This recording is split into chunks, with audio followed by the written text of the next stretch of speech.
A lot of this isn't going to make sense to you, and I'm sorry about that. I'm just going to start at the beginning, with the house.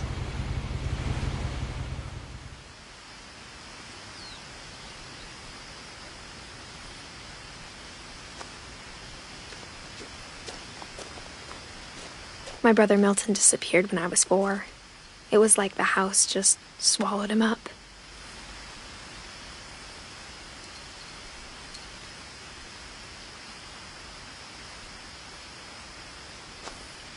Someone had put up a chain link fence, but it looked like I wasn't the first person to hop it.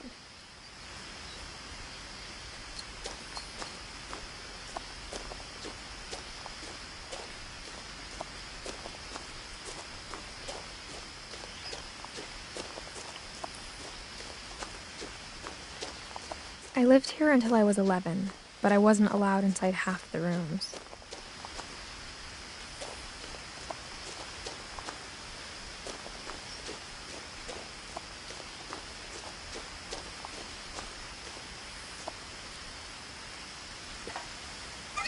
Inside the mailbox were bills from 7 years ago, marked urgent, open immediately.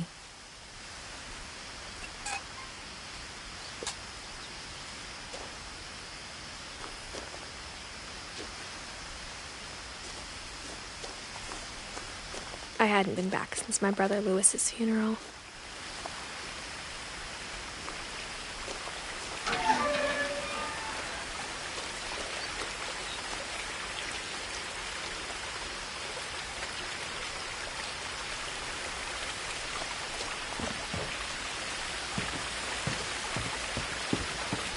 In her will, my mother left me a key, but didn't tell me what it unlocked. Maybe she thought I'd know, or she thought that the mystery would be enough to bring me back.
The truth is, even after I inherited the house, I never thought I'd come back to it. But now I had questions about my family that only the house knew the answers to.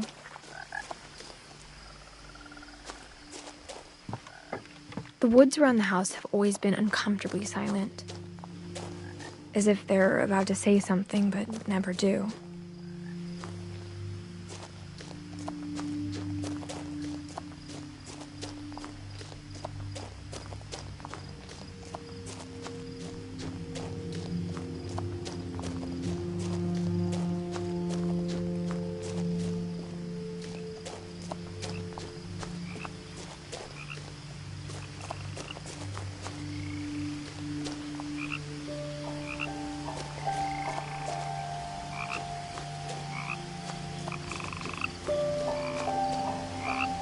The house was exactly like I remembered it, the way I'd been dreaming about it.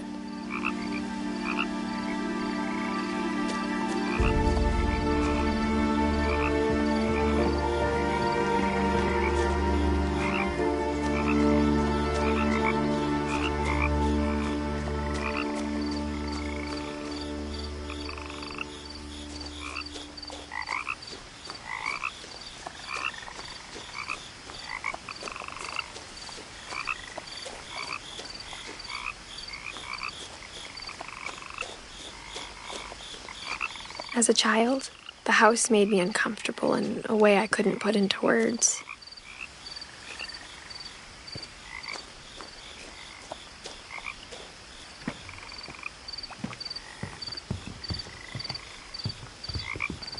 Now, as a 17-year-old, I knew exactly what those words were. I was afraid of the house.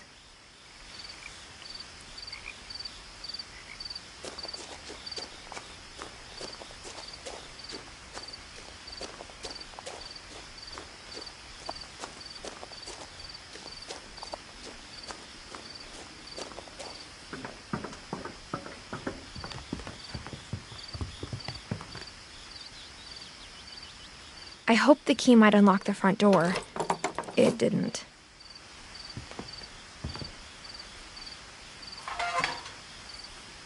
Looking in, I felt like the house itself had been waiting for me.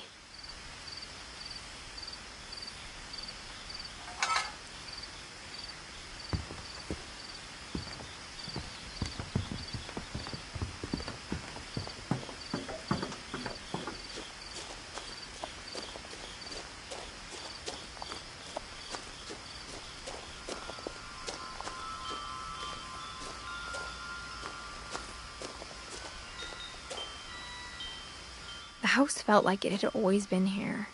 Even the swing set was older than my mother.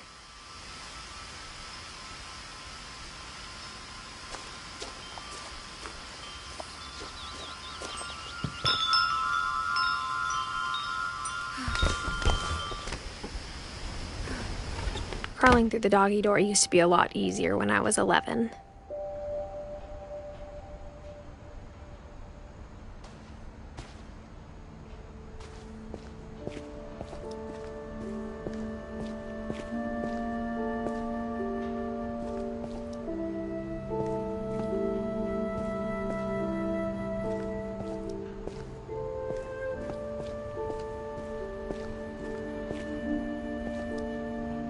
The power had been turned off the night we left.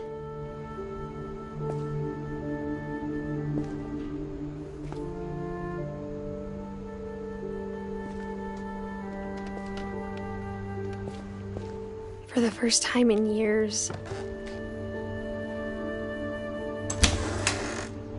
I felt like I was home.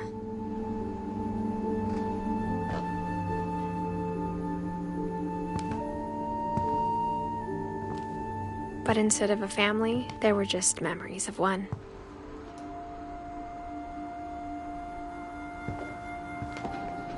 Like how only one restaurant would deliver to our house, so we had Chinese a lot.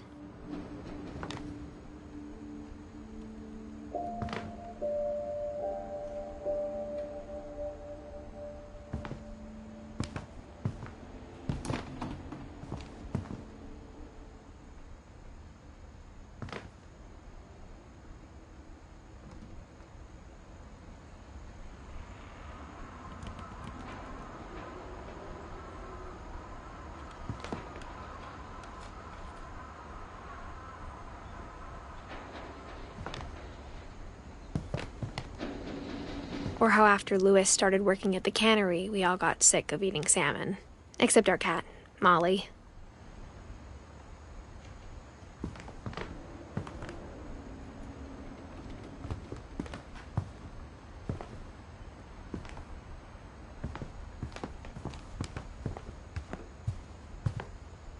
The table was still a wreck from the night we left.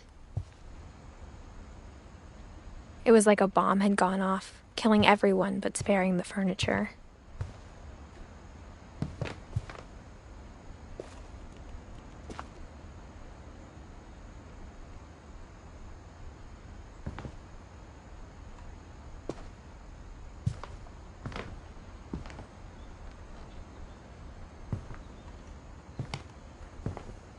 My mom was the only one of us who could imagine Great-Grandma Edie living in a nursing home.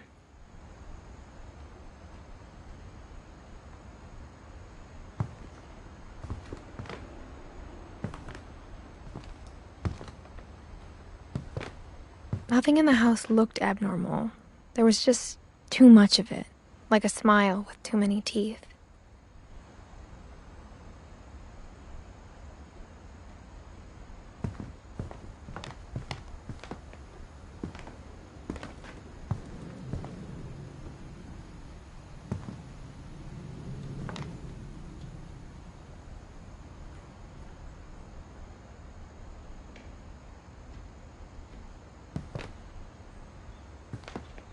Even the fireplace had a story.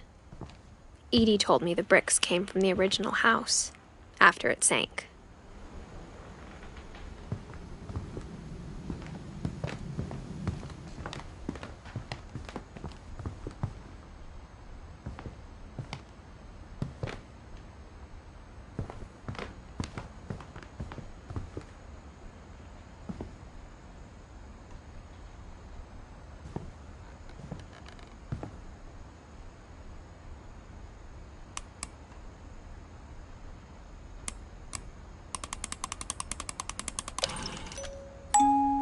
Great-Grandpa Sven built a music box for Barbara, along with the rest of the house.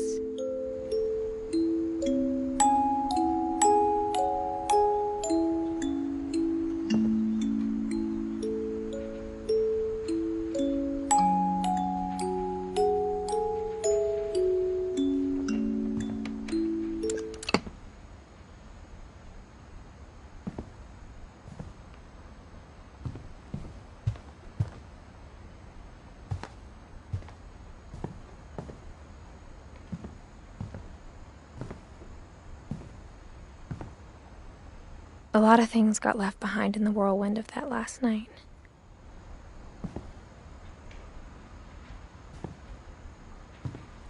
My mom wasn't much of an optimist, but she never stopped believing that my brother Milton was alive.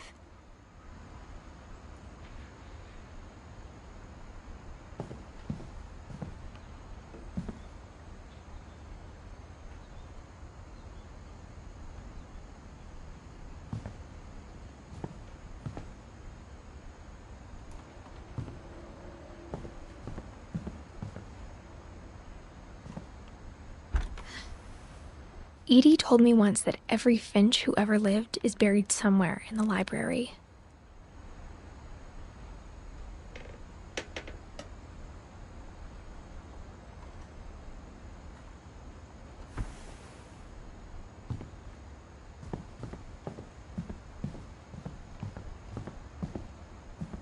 Mom always told me to stay out of the basement, so I wasn't too surprised when the key didn't fit.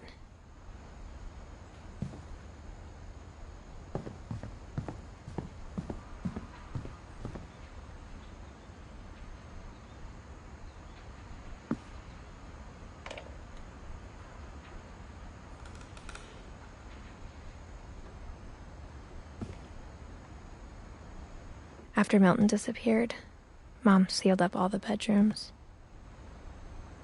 Then Edie retaliated and drilled peepholes.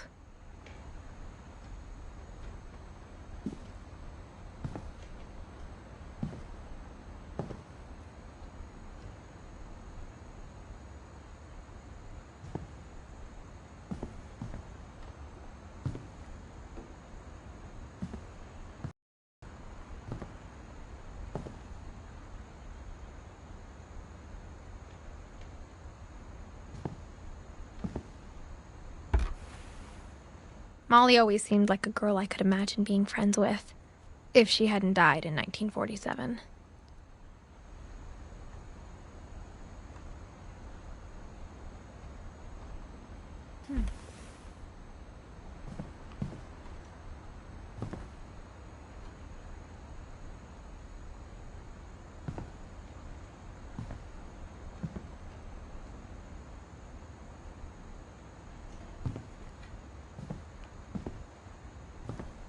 I spent a lot of time playing in Great Uncle Walter's room. I think my mom sometimes regretted not sealing it up.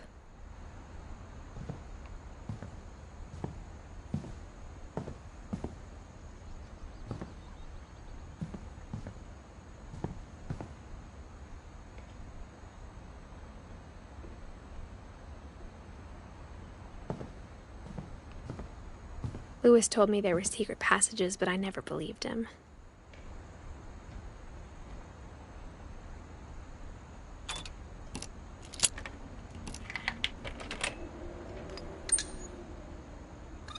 Turns out, my mom was really good at keeping secrets.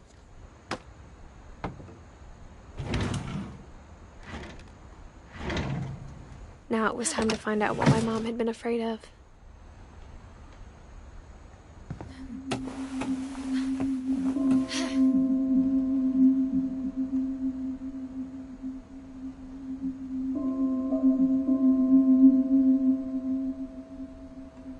From the paintings on the wall, it was clear my brother Milton had been here before me.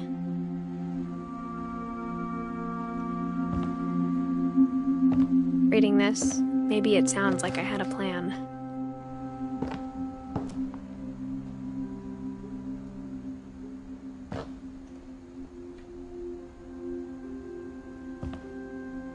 But I had no idea what was behind that door.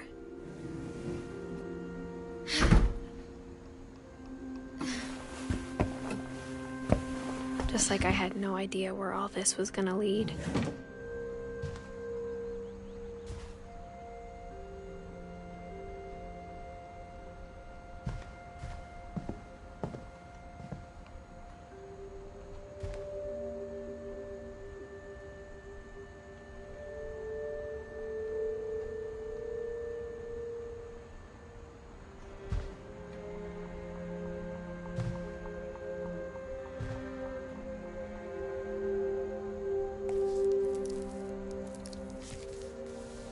December 13th, 1947. Dear Diary, I'll be gone soon, but I wanted to tell somebody about what's gonna happen. It started when Mom sent me to bed without dinner. I woke up and I was starving, so I looked around for something to eat. The gerbil food was dry, but I didn't mind it.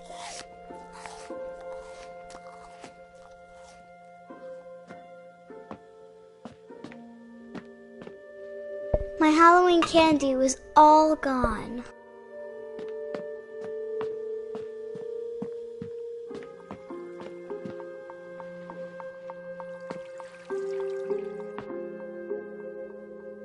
I thought about eating Christopher, but I held back.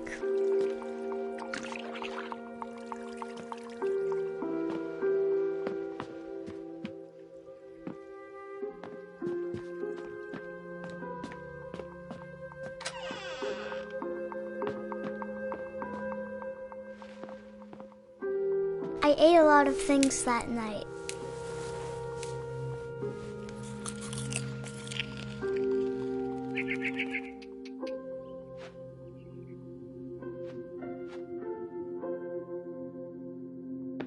I kept eating and eating.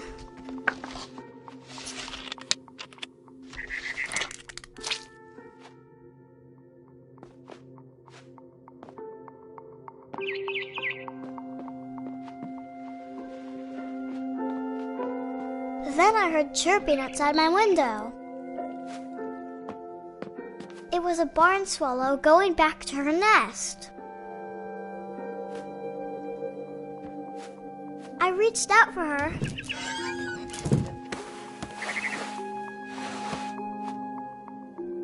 And suddenly, I was a cat.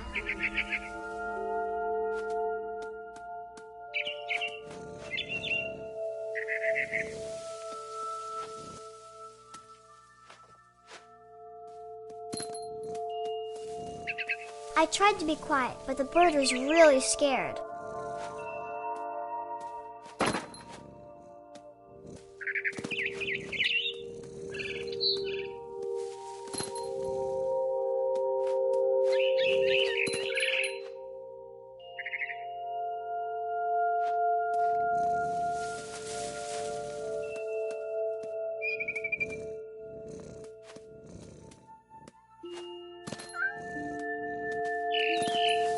Mom and Dad didn't even look at me.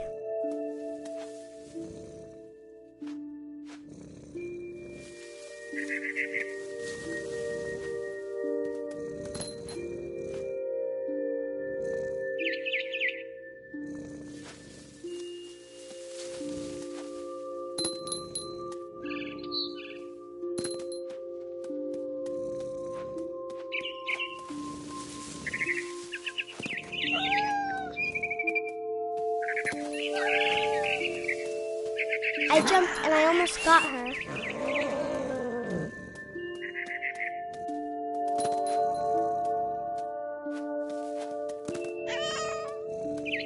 I could tell she was getting really tired.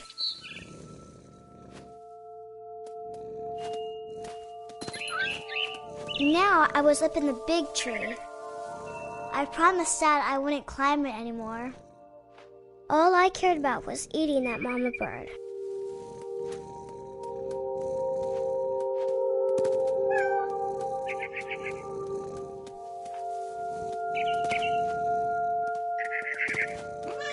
I gobbled her up. And suddenly, I was an owl. First, all I heard was the wind. Then I heard little teeth nibbling in the grass.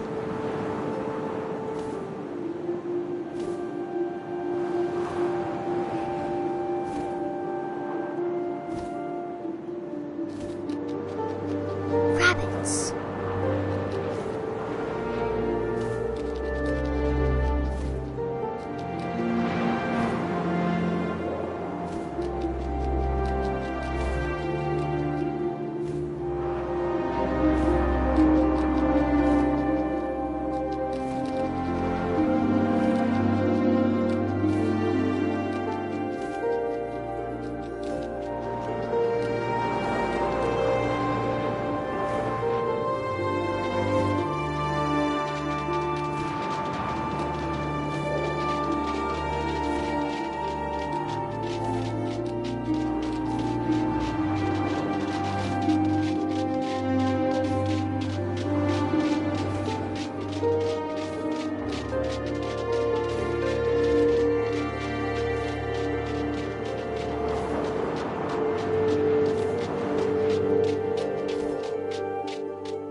His face looking up and seeing mine through my talons.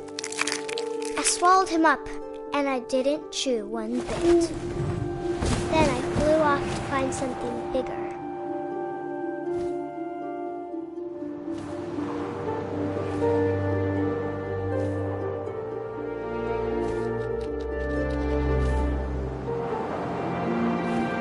A mama rabbit.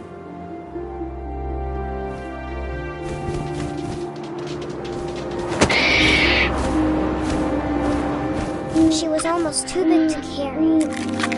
I started choking, but I couldn't stop eating. And suddenly, I was a shark.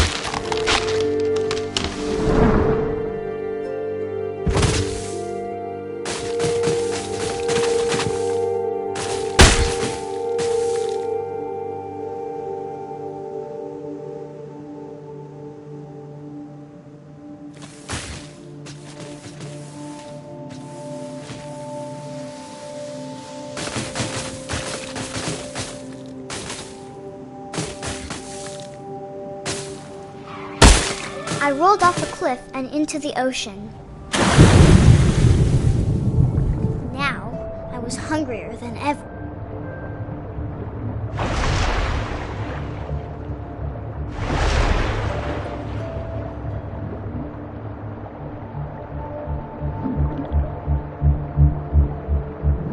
I wanted fat, juicy seeds.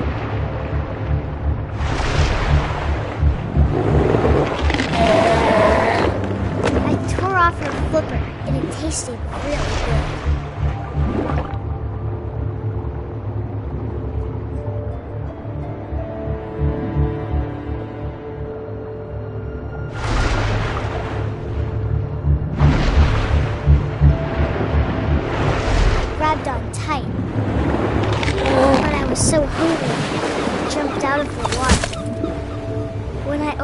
eyes, everything had changed.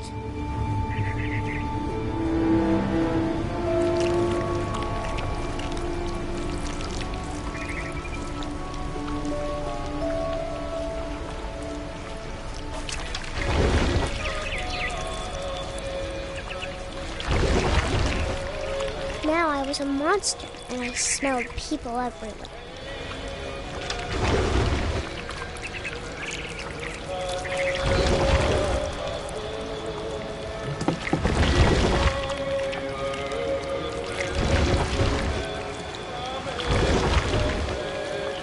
I was big, but I moved real quiet.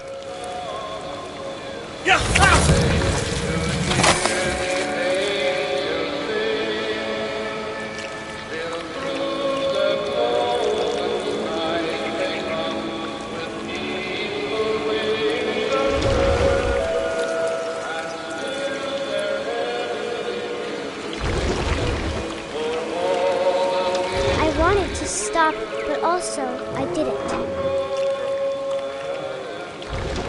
Drunken sailor, what shall we do with a drunken sailor like? We his belly with a rusty razor, shave his belly with a rusty razor, shave his belly with a rusty razor.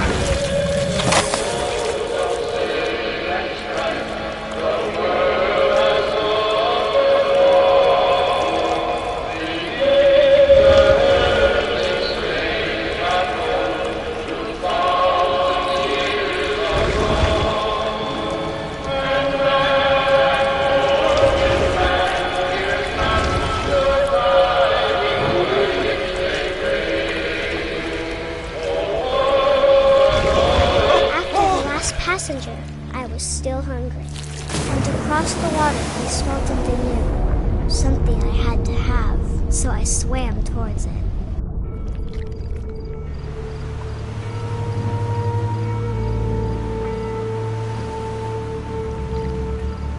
I slithered onto the sand, and the good smell went into an old pipe.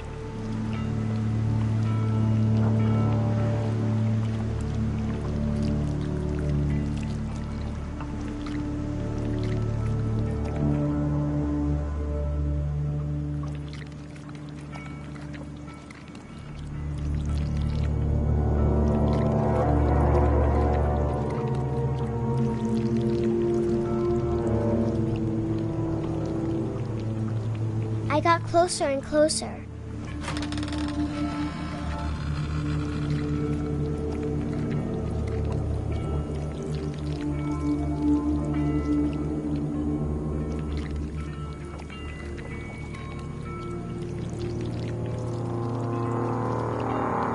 All of my stomach started growling. And suddenly, I was me again. I held my breath for a long time, but I couldn't hear anything. I think it's waiting for me to fall asleep. But it's not going to wait much longer. It needs to feed, and we both know I will be delicious.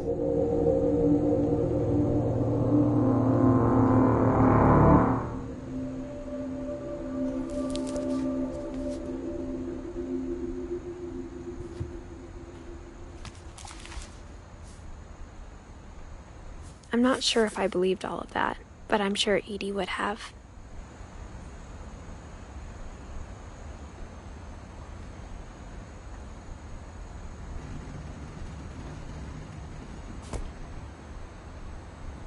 I got the sense Edie had spent a lot of time here, before my mom sealed the doors.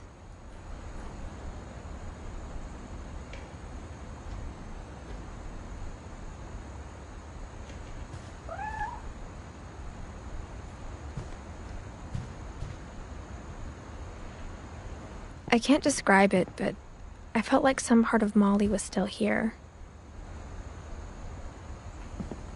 I grew up looking at Molly's room through the peephole. Being inside for the first time, I felt like I'd stepped behind a painting.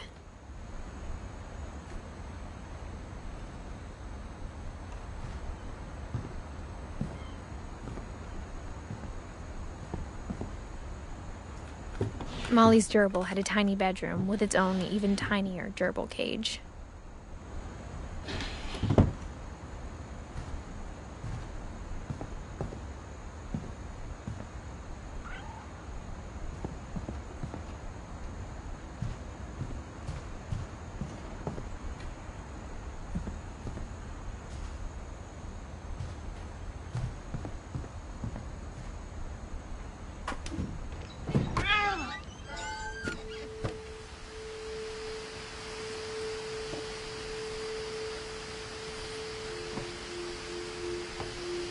This will be obvious later, but my mom never told me any of these stories.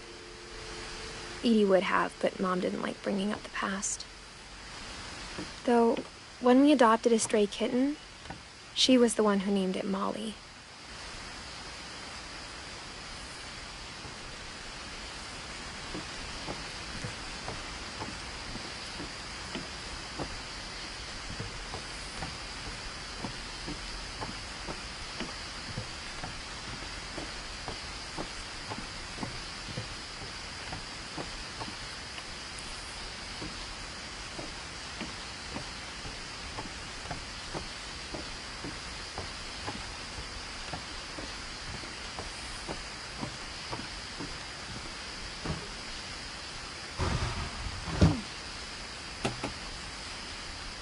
I spent a lot of time in Great-Grandma Edie's room.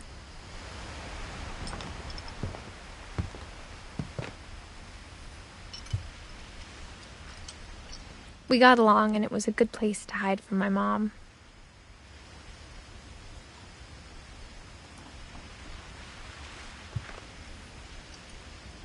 Edie knit me a new pair of gloves every year, just in time to replace the old ones. Louis died a week before we left, but Edie had already started to memorialize him.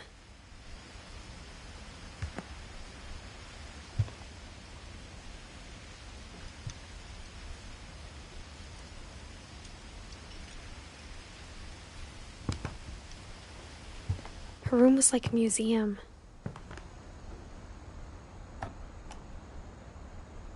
For 500 years, the Finches have been famous throughout Norway for their fortune and misfortune.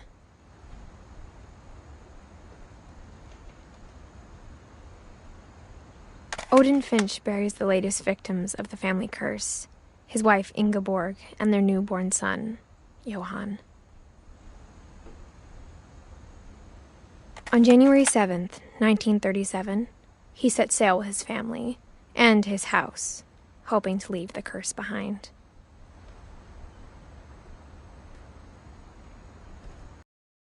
Lives off the coast of Washington, send the house and Odin to the bottom of the sea. Odin's daughter Edie, with husband Sven and baby Molly, step ashore on their new home, Orcas Island. Odin Finch is the first to be buried in the new family cemetery. His daughter Edie is already dreaming of a new Finch house.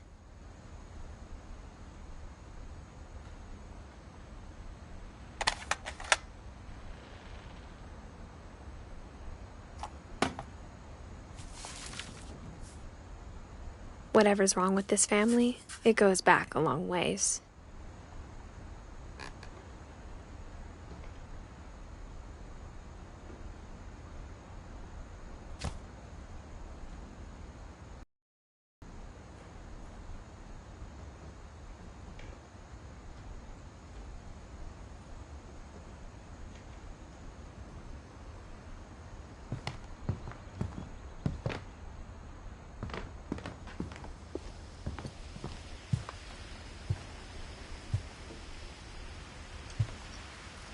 Edie gave a big interview about a mole man living under the Finch house. My mom was furious.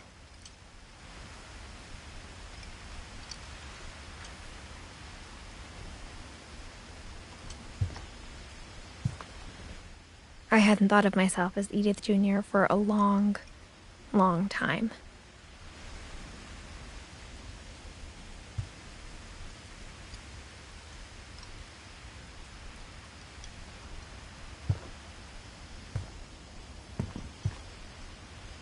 One summer, they evacuated the island, but Edie refused to go. For a few weeks, she was a celebrity.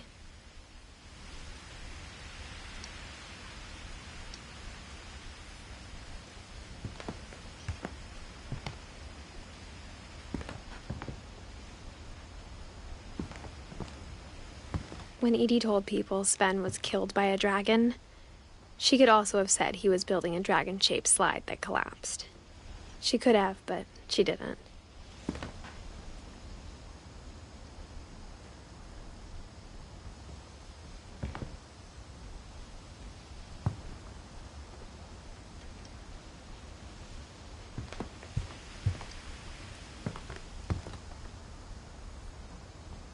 Even in her 90s, sometimes Edie seemed a lot younger than my mother.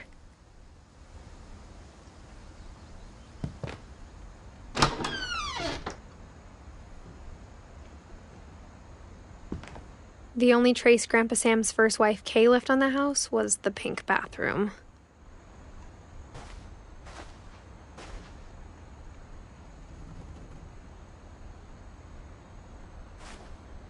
It was a pretty big trace.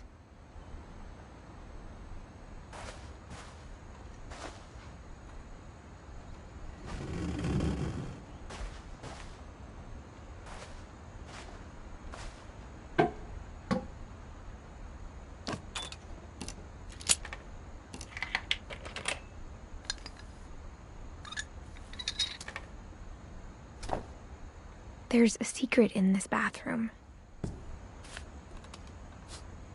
It's in the last place you would look. It isn't in the cupboard. It's hidden in this book.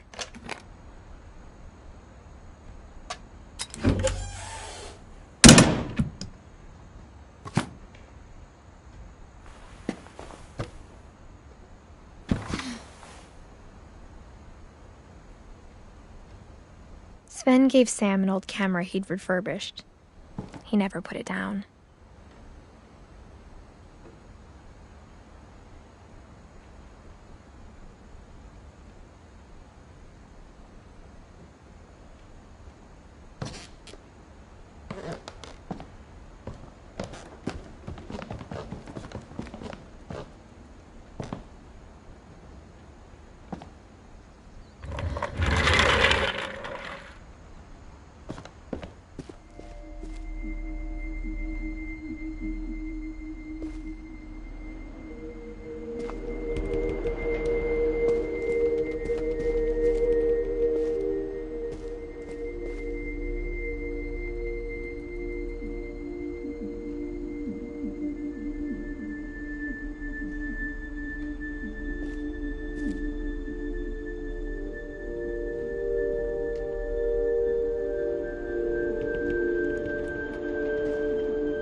I knew Grandpa Sam had a twin,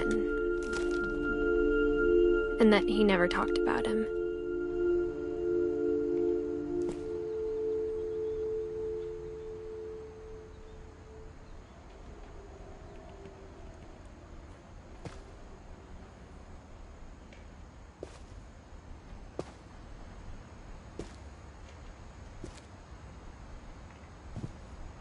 I guess my grandpa didn't like history any more than my mom did.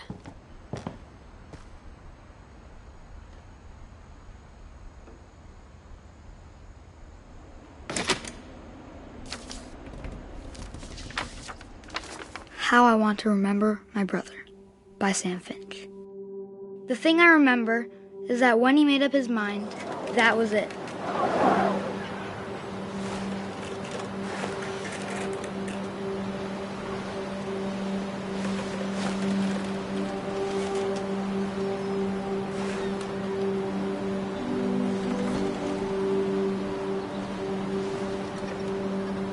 My brother said he'd die before he ate another mushroom, and he did. At Barbara's funeral, we swore we'd never be afraid again, and he wasn't. I think Calvin always wanted to fly. Sam,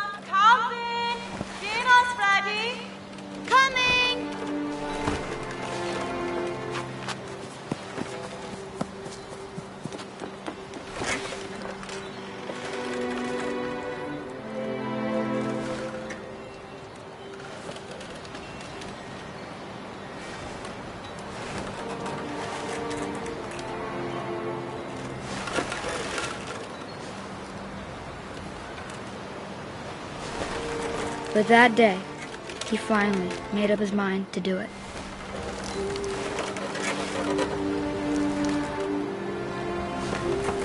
I told him going around was impossible.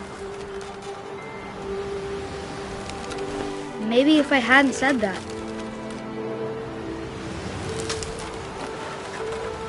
Alvin, I'm not gonna tell you again. maybe if the wind hadn't picked up, then maybe he'd still be here. But I doubt it. I think he'd already made up his mind. That's what I want to remember about my brother.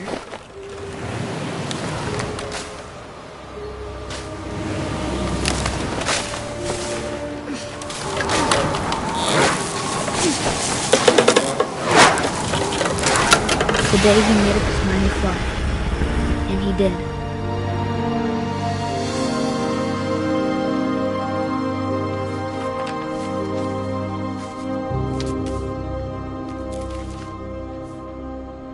Calvin's story felt strangely familiar. When I was younger, I remember trying to do the exact same thing.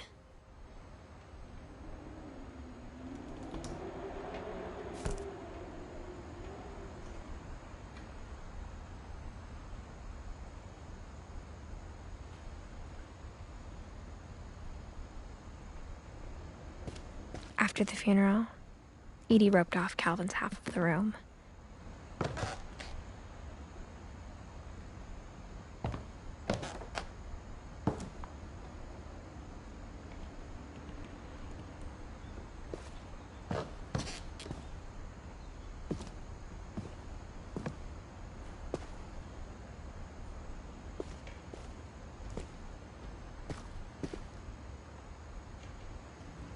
Mom said Grandpa Sam enlisted at 18 and never set foot in the room again.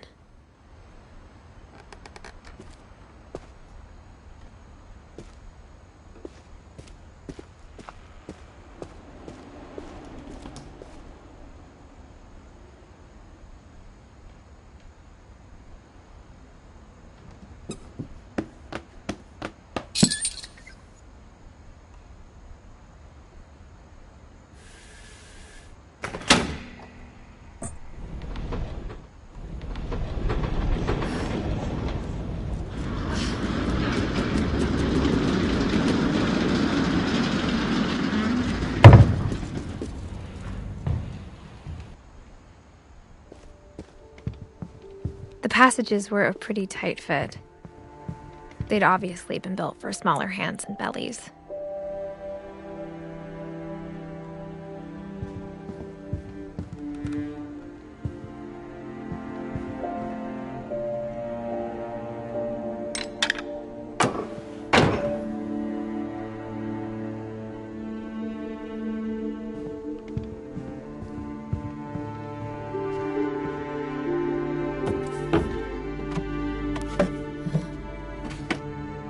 Growing up, I always thought of Barbara as a child star.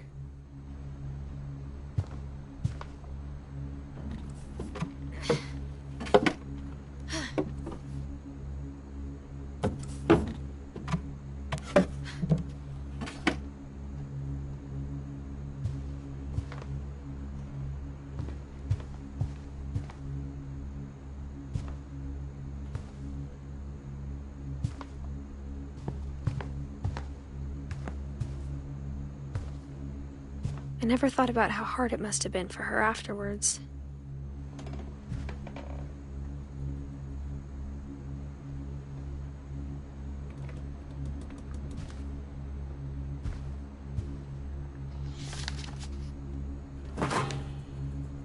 Of all the stories people wrote about Barbara's death, I'm surprised Edie saved this one.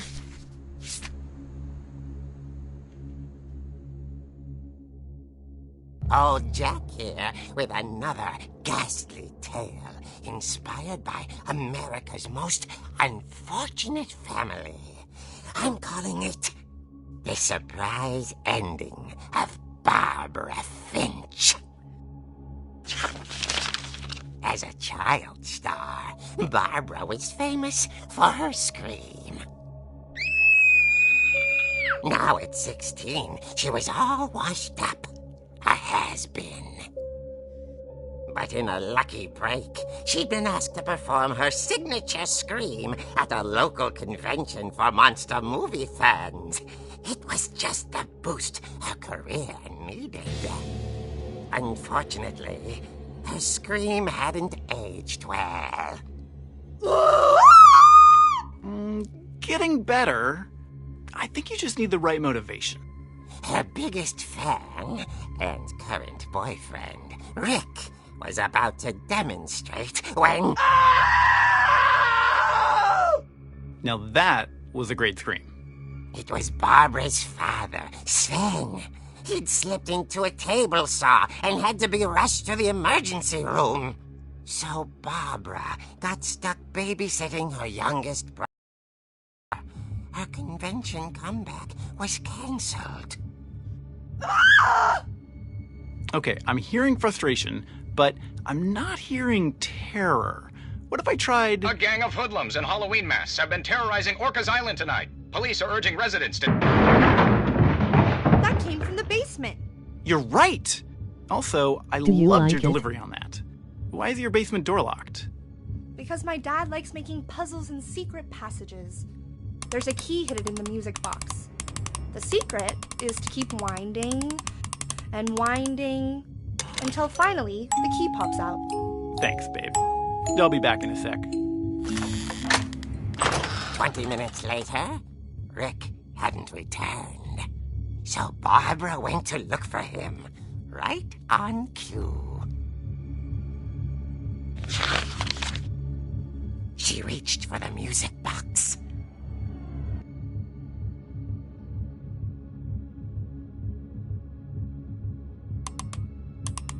And as she wound the key, she listened for Rick, but the house was silent.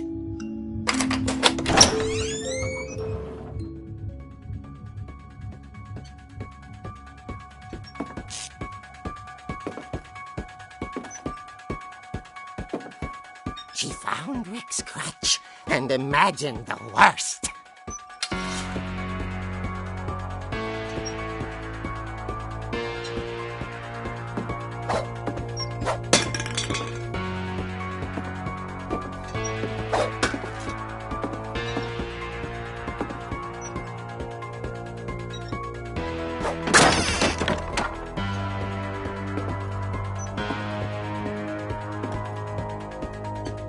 The gang's leader is the infamous Hookman Killer, Dr. Carl Hamill, who impaled and then ate his family 10 years ago tonight.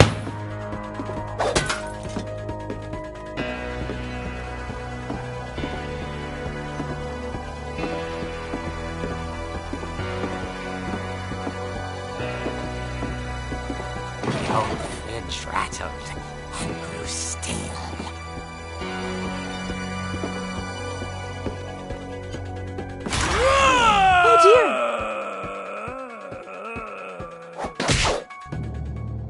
Oh! Rick? Barb, relax. I was just trying to scare you to help you find your scream. Well, I'm not scared, Rick. I'm furious. Then act furious. All I'm getting from you now is that you're hurt and confused and you're... She threw him out, but she kept a little something to remember him by. Barb, have you seen my other crutch? And she was still holding it when she fell asleep watching the Late Picture Show. Hours later... I love the story so far. Walter, what's going on up there? Ah! Okay, I'm coming up, but if this is a trick, you're dead, Walter.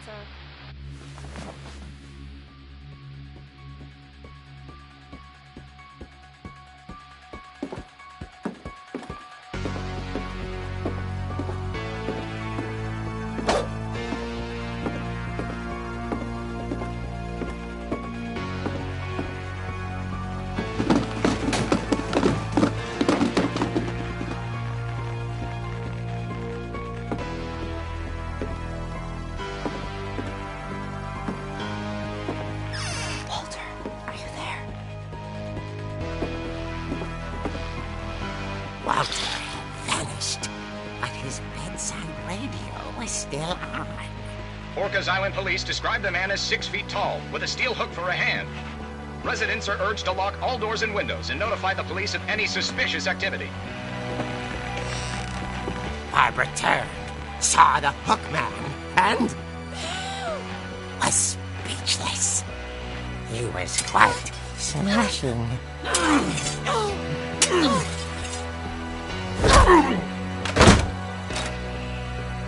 And where he was, he couldn't get enough of Barbara.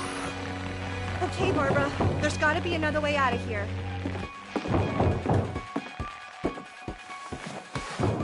That night, she played her part beautifully.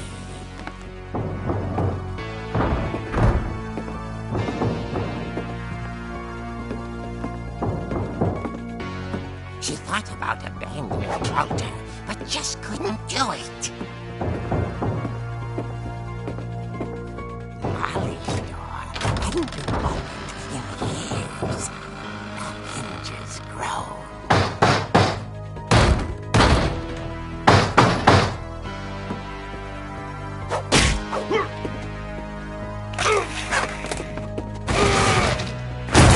He wasn't moving, but she sensed the story might not be over yet.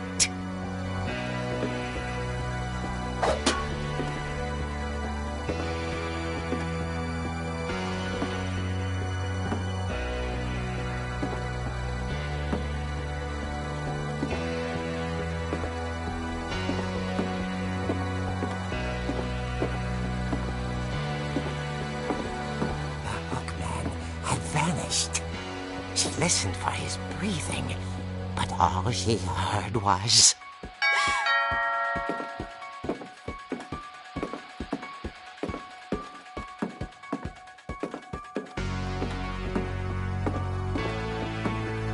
At the door, she heard whispering. It was coming from inside the house.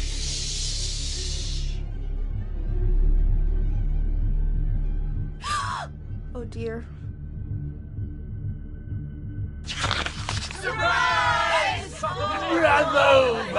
You were wonderful. The monsters had come to surprise her. For Barbara, it was a dream come true. Then she saw what kind of monsters they were, and she realized what was about to happen. She was going to be famous. And with her final breath, Barbara Finch gave the performance of her life.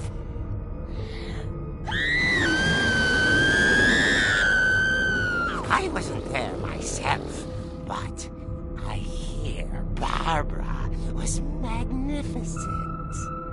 Poor girl. She had a taste for stardom. But unfortunately, so did her fans.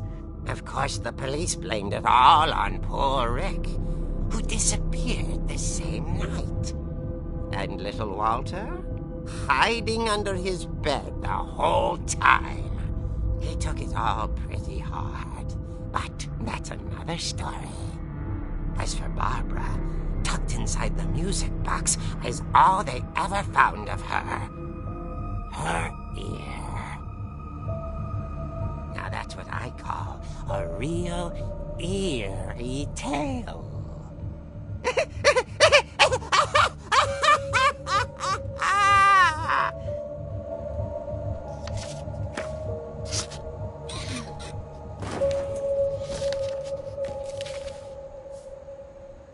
Edie told me all Barbara wanted was to be remembered, as absurd as that comic was. Maybe what Edie saw was a happy ending.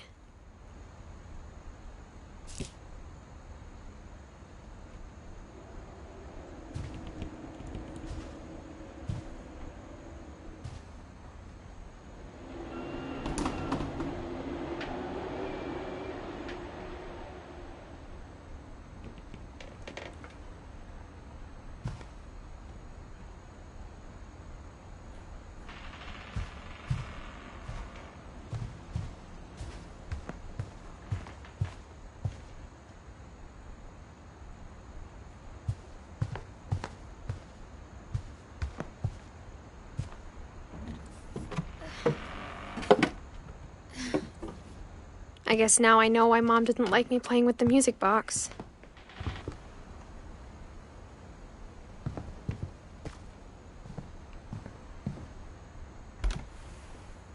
Barbara was a child star for 2 years, until America grew out of it.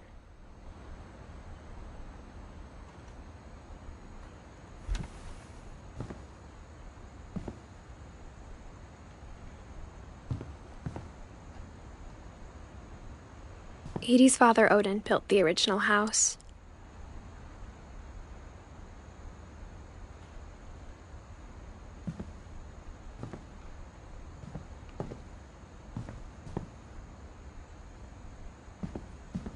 Whenever people ask me about my family, the first thing they always want to know about is Barbara.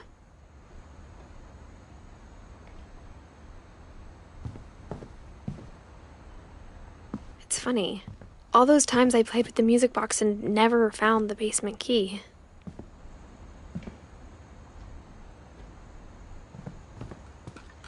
Mom must have locked the third floor stairs on the night we left.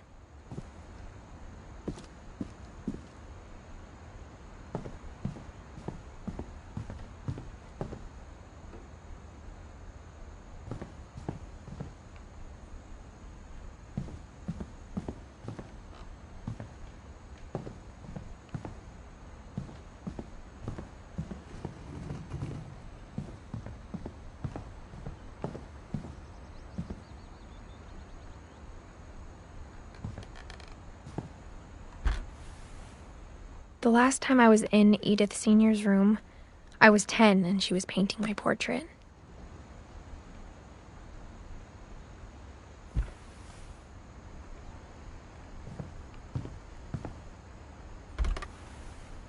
My Grandpa Sam spent 7 years sharing a room with his dead brother, Calvin.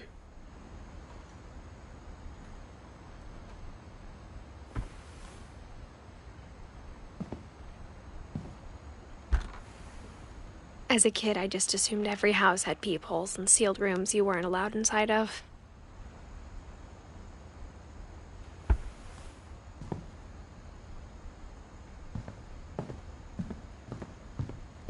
I wonder if that comic was right about there being a key inside the music box near the basement.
Mom said the basement was off limits, unless I wanted another tetanus shot.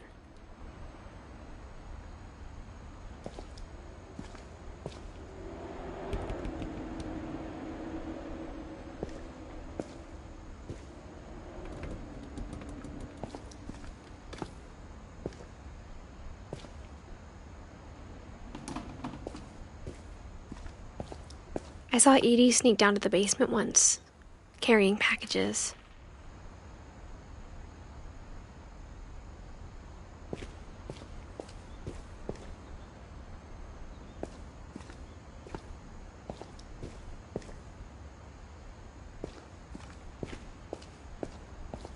I thought maybe she was hiding presents.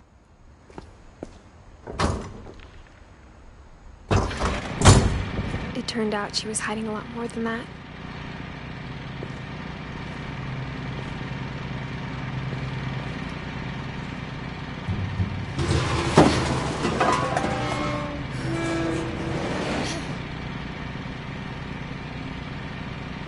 remember asking Mom once about where Walter had gone.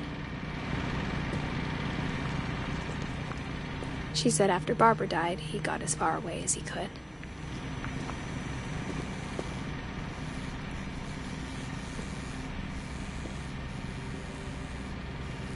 If there's a pattern in all these stories,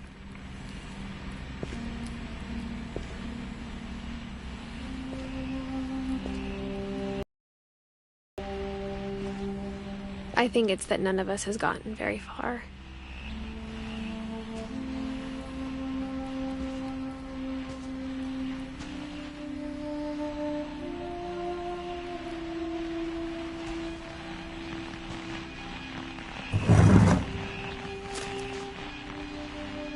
Goodbye, everyone.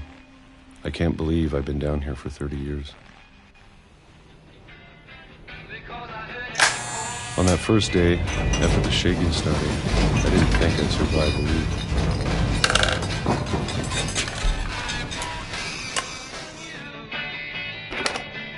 But after a few days, I settled into a routine. That's what kept me sane. Having a schedule, living for today.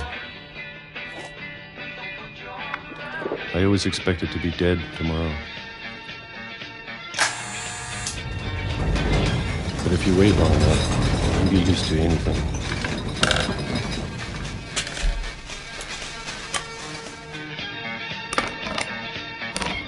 Even a monster on the other side of the door starts to feel normal. Almost friendly.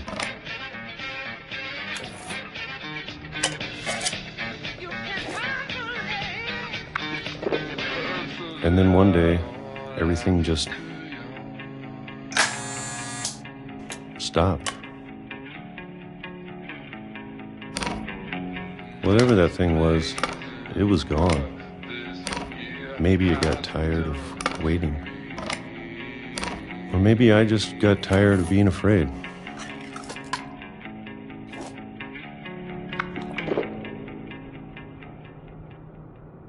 It's been a week now.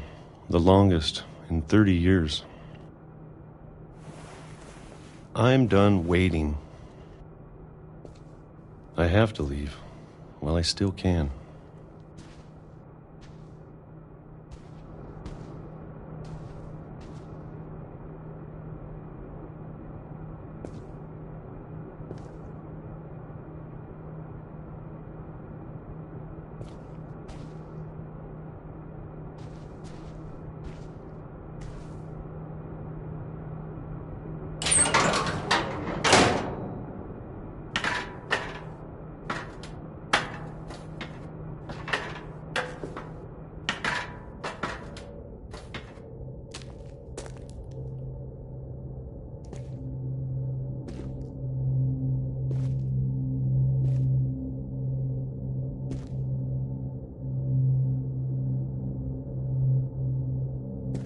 I know it's out there, somewhere. Whatever killed Barbara and Molly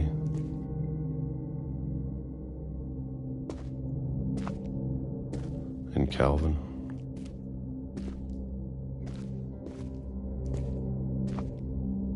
Maybe this is all a mistake.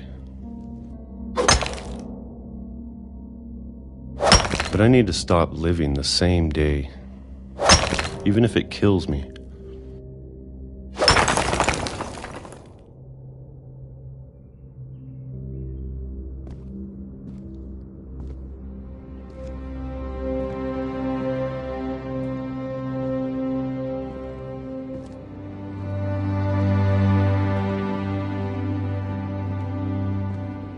Whatever's out there, I want you to know I'm ready for it.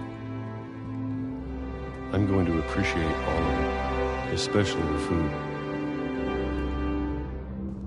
I don't mind if I only have a year left, or a month, or a single week.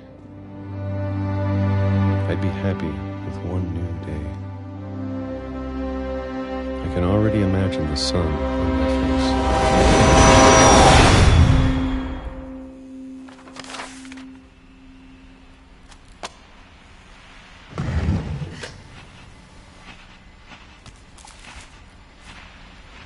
Walter died when I was 6.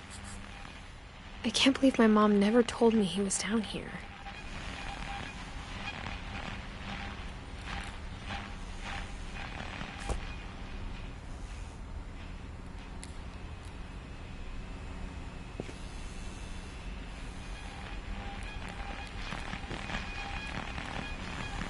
I'm sure my mom was trying to protect me.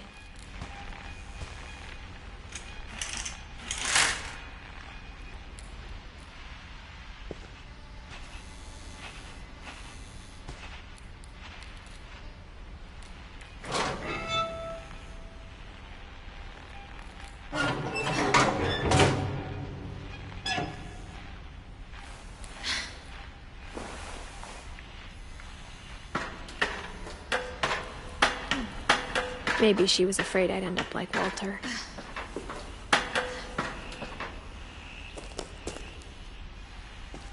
But if she never told me about an uncle under the house,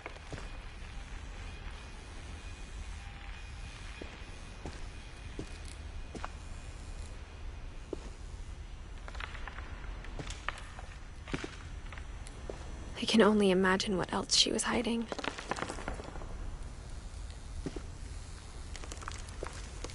I don't want to make the same mistakes she made.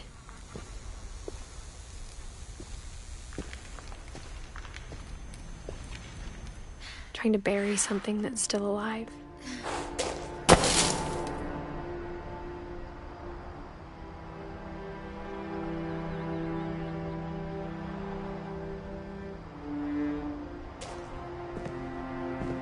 Now that there's only one of us left, or maybe 2, I thought it was time I heard the stories for myself and found out what happened to everyone else. But now I'm worried the stories themselves might be the problem. Maybe we believed so much in a family curse, we made it real.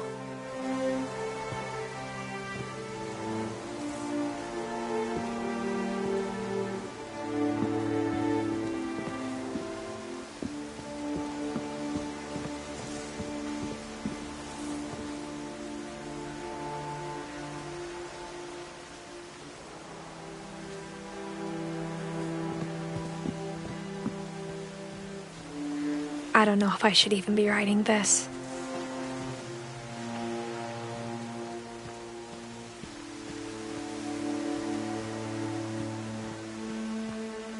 Maybe it'd be better if all this just died with me.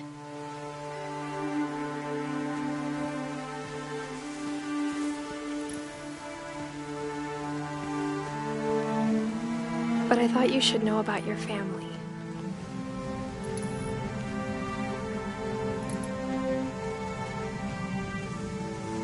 And the history you're a part of.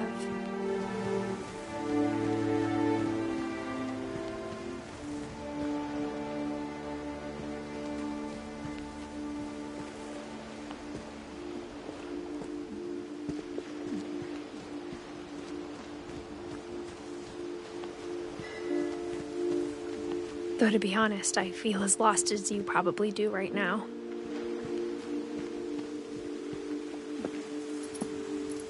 I think the people in these stories believed them, for what that's worth.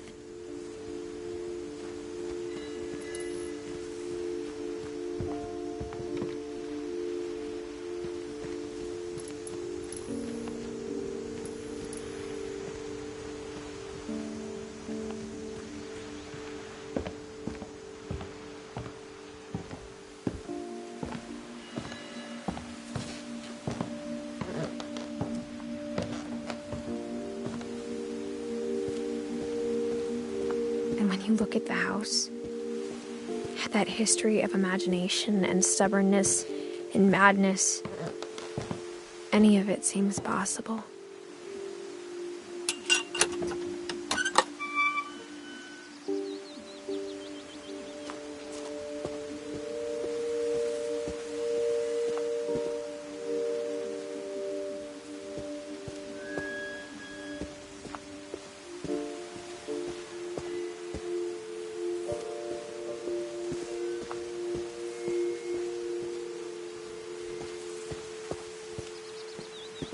I think we've been surrounded by death for so long, we've just gotten used to it.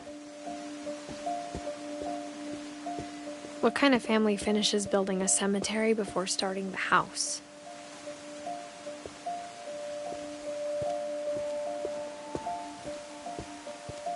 It's embarrassing for me to admit this, but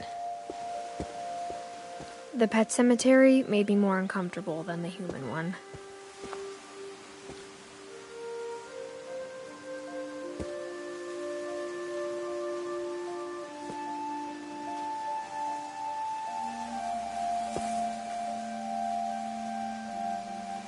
Three of the gerbils are mine, and 2 had been my fault.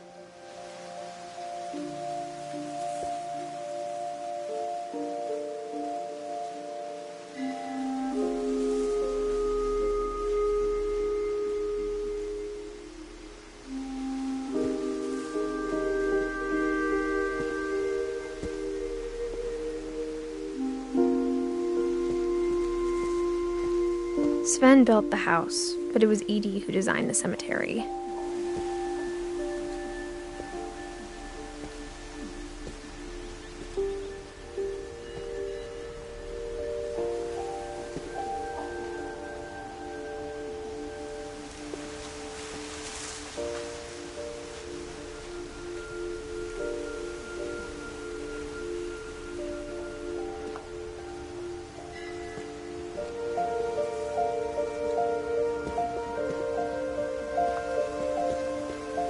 I'm sure Odin's monument had been Edie's idea.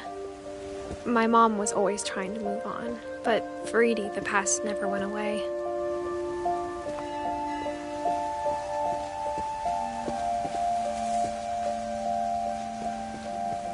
She could see it poking out of the water at low tide.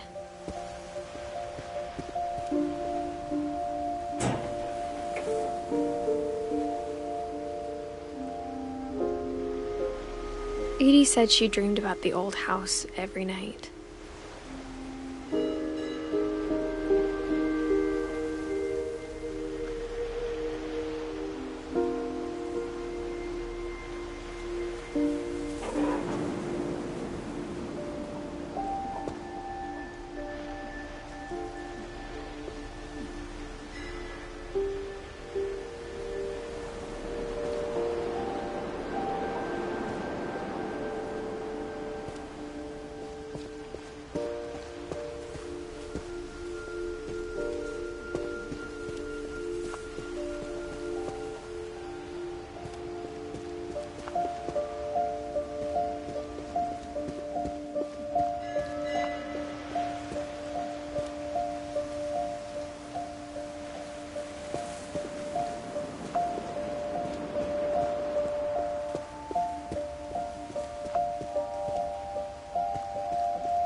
Edie's side was always easier for me to understand.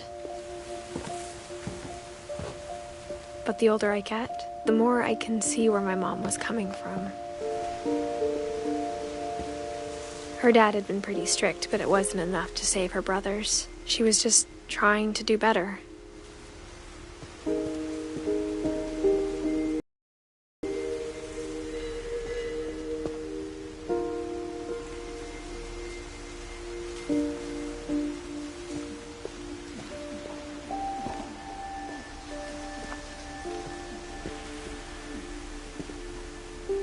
She lost 2 of her brothers, just like I did. I get why she tried so hard to protect us.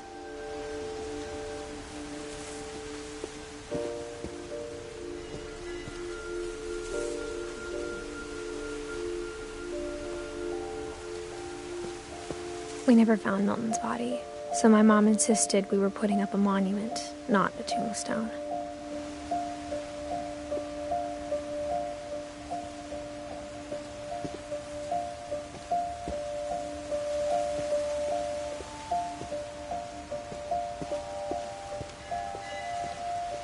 There's so many things I wish I could ask my mom now. Part of me thinks this is what she wanted all along. For me to come back someday and find everything out for myself.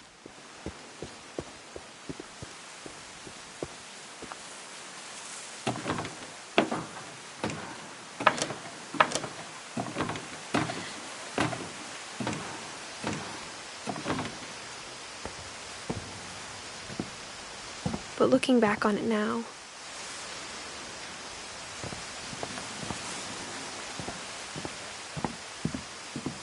if she told me there was going to be so much climbing, I never would have come when I was 22 weeks pregnant.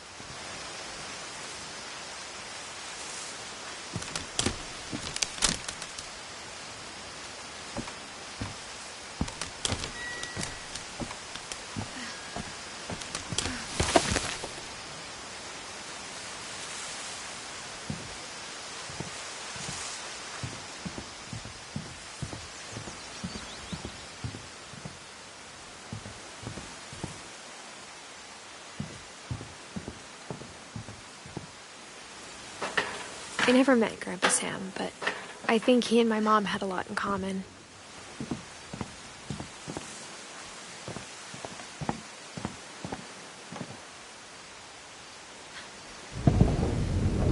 They were both pretty intense.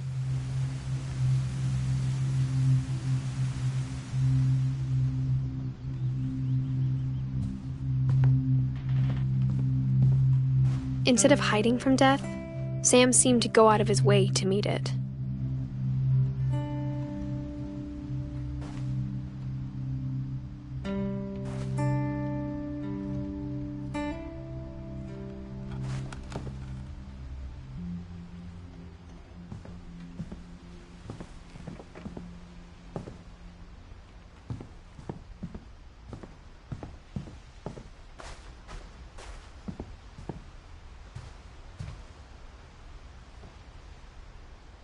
Sam spent his life shooting photos, but Mom said he got nervous being in front of the camera. I guess we're all afraid of something.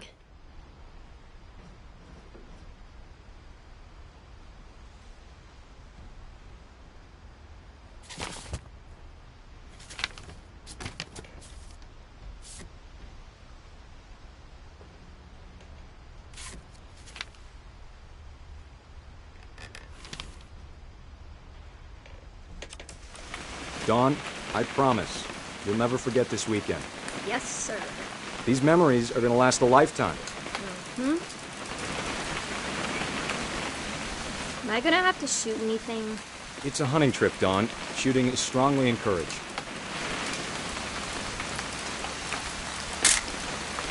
Not quite.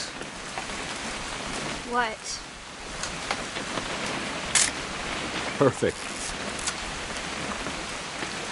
It's gonna rain the whole weekend, isn't it?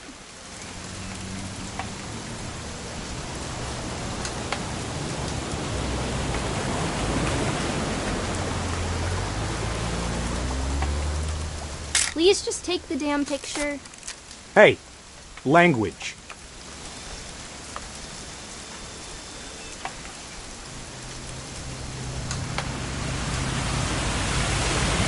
I will never forget this weekend, Dad. That's the spirit. Okay, got it. I'm gonna take some pictures, okay? Just be careful. The camera's older than you are.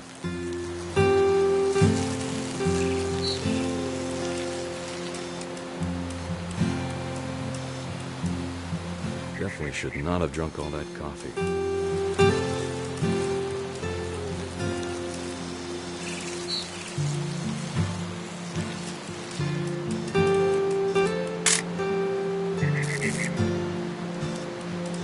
You're right, Dad. It's starting to clear up. Still freezing, though. Aw.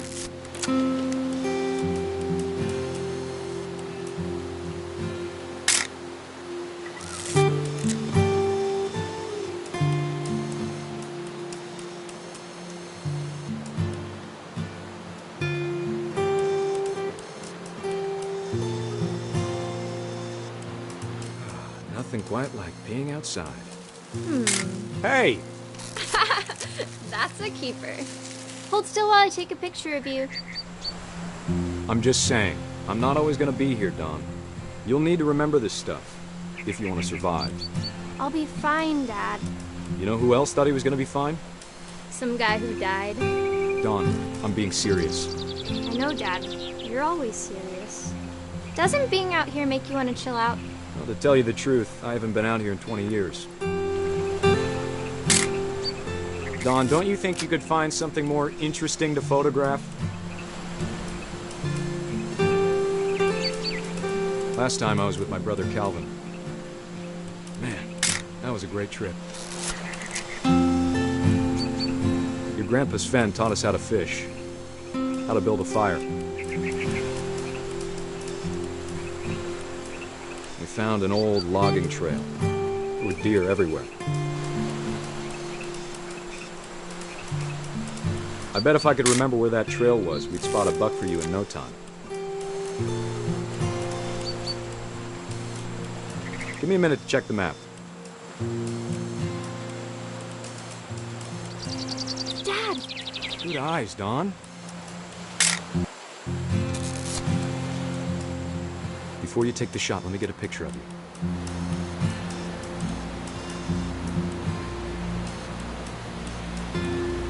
Dad, Just... Let me get behind you. Do I have to do this? Don, you don't have to do anything. But if you want to survive, you'll need to be strong.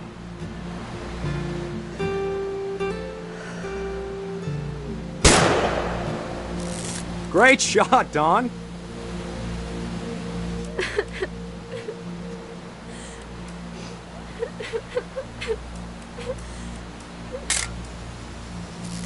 I'm proud of you, Don.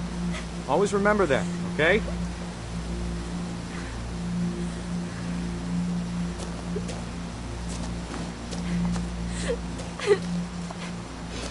Sorry, Don. Just gotta reset the timer.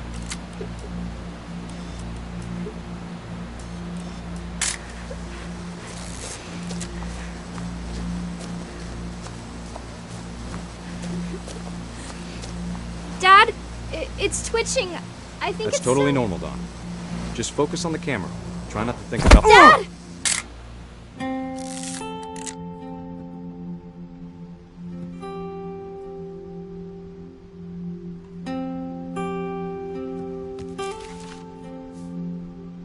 of all these stories, that's the one I wish most that my mom had told me.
After Sam died, my mom and Edie got really close.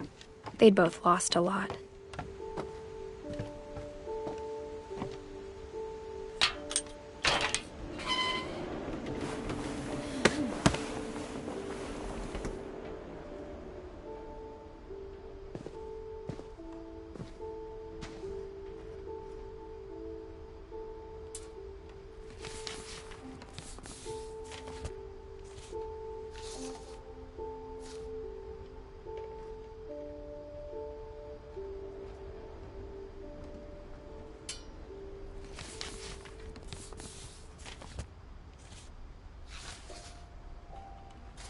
Dear Kay, do you remember the way Gregory used to laugh when he thought he was alone?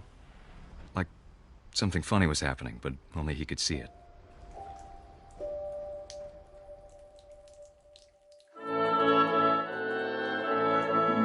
I think he saw things the rest of us don't.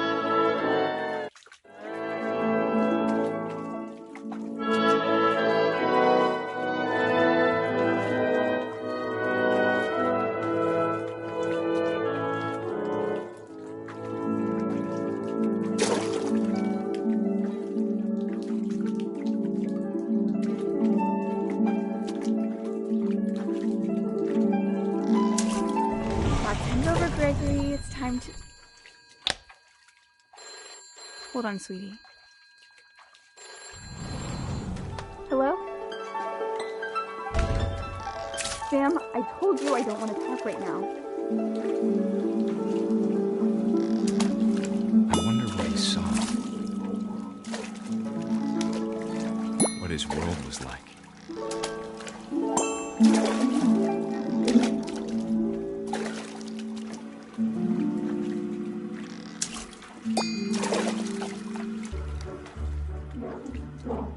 He reminded me so much of Calvin. Lost in his imagination. Whatever it was he saw, it sure made him happy.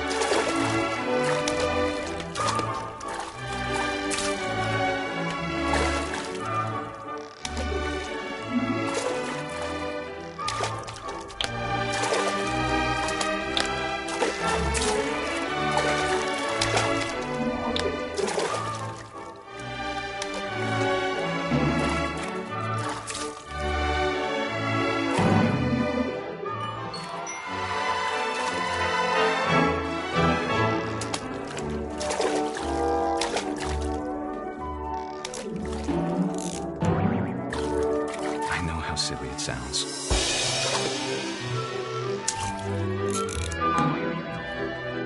But I worried about a baby being too happy. But I could feel him slipping away. Sorry about that, Gregory. I know you did everything you could. Maybe if I hadn't called that night. Damn it. Hold on, I don't want Gregory to hear this.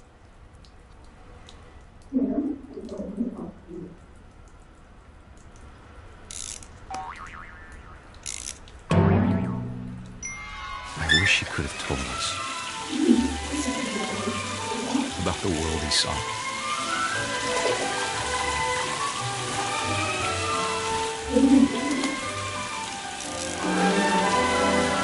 There's so much I don't understand about Gregory, about everything.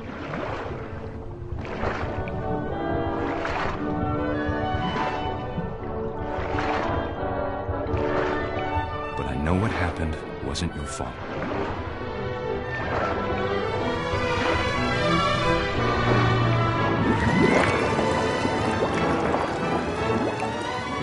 I'm sure he's happy. And he'd want you to be happy too. Good luck, Kay. Love, Sam.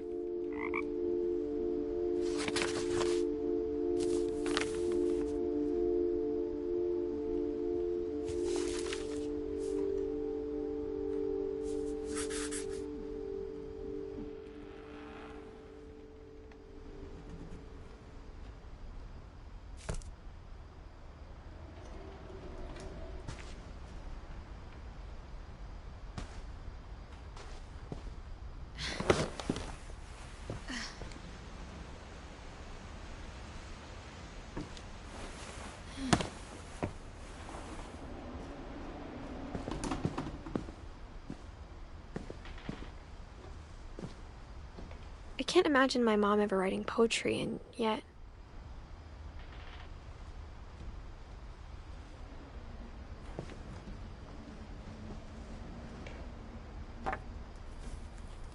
A poem for Gus, who always said the wedding was a bad idea.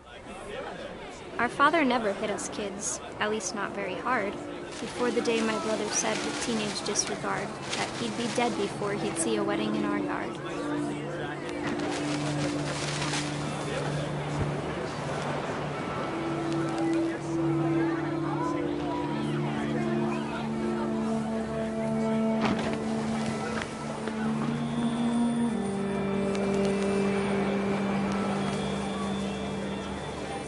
father made him come, of course, but Gus stood far apart, just flew his kite and bottled up the storm inside his heart.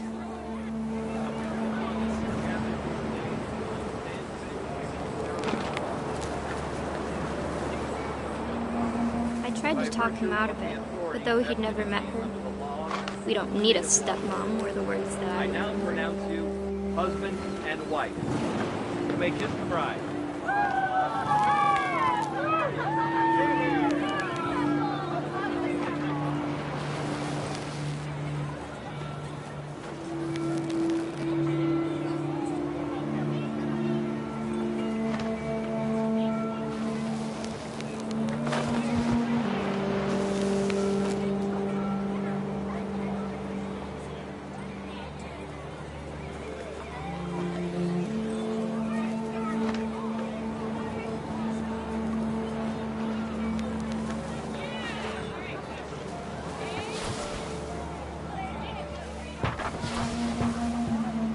When the time for photos came, Dad ordered him to come here. But Gus declined, and as a sign held up his middle finger.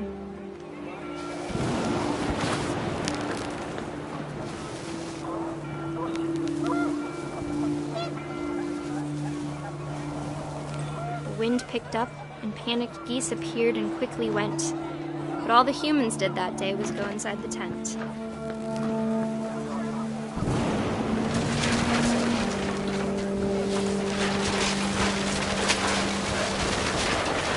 Rain came down in buckets then, but no one seemed afraid that nature might destroy the tent our dad had crudely made.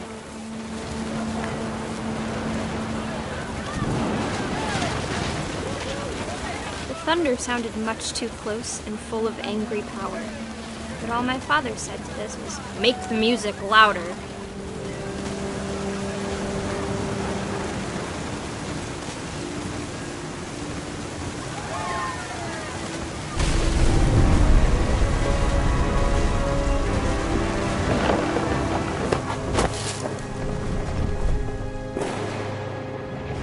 I wish that I could truly say I thought about you on that day. Out there on the beach alone, just you, the wind, the sea, and foam. But I didn't, until we found you.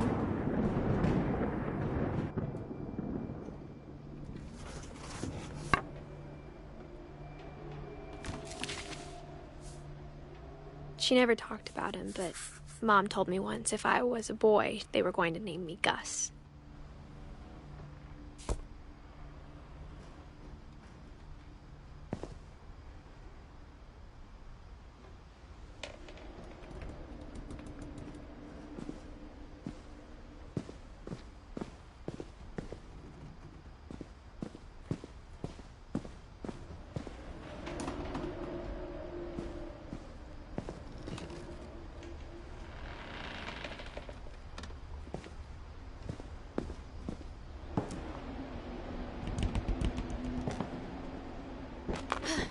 My mom moved up to the loft after her brothers died. At the time, it was as far away as she could get.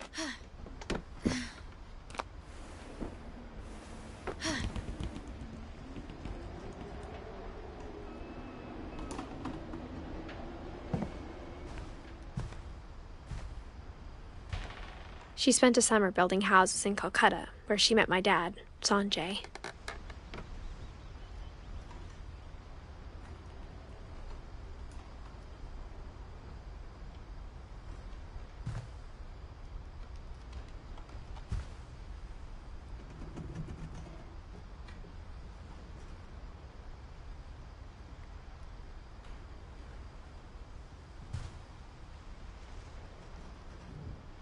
My mom moved to India a week after graduation and got a job teaching English.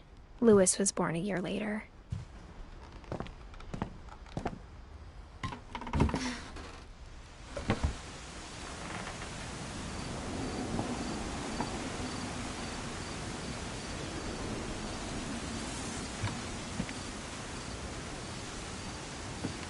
When my dad died, I don't think Mom knew where else to go.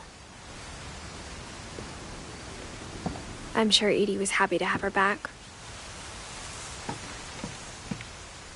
and to see kids in the house again.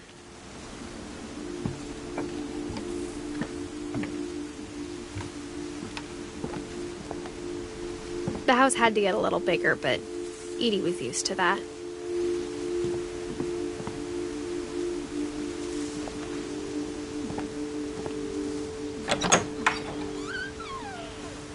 And for a while, things were good. Almost normal.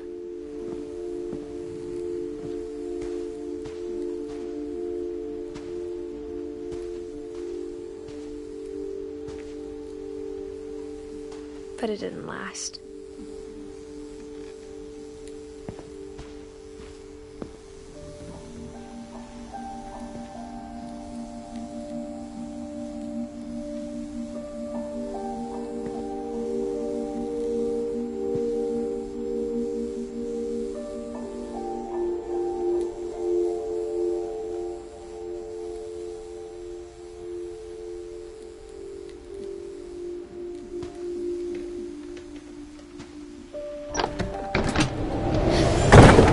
The beginning of the end was Milton's 10th birthday, when Edie gave him a castle.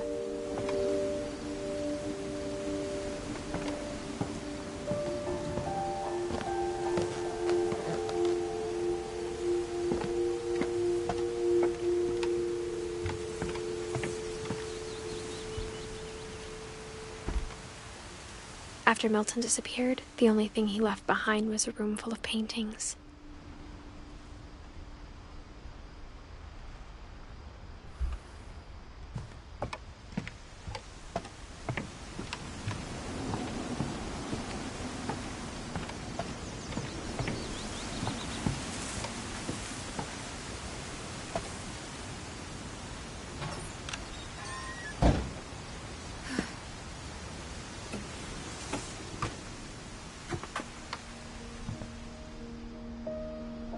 I think Edie was happy to finally have another painter in the family.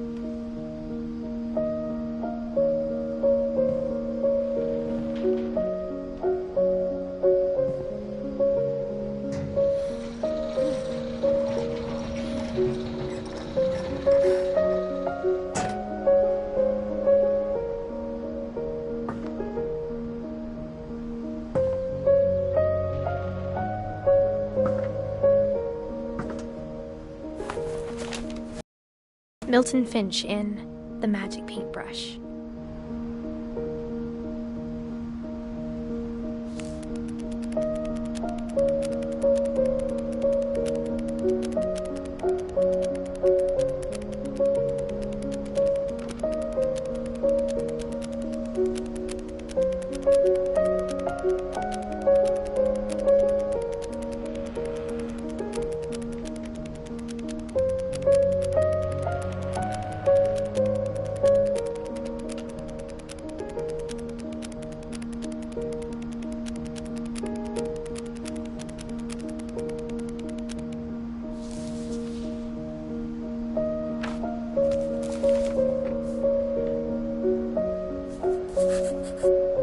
I was 4 when Milton disappeared.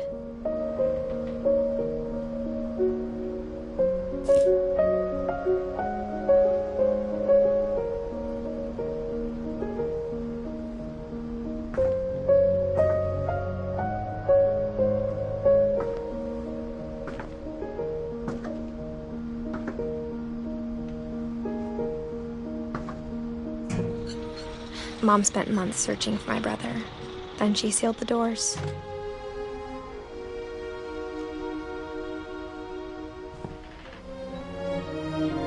Whatever Milton had found in the house, Mom didn't want it getting out.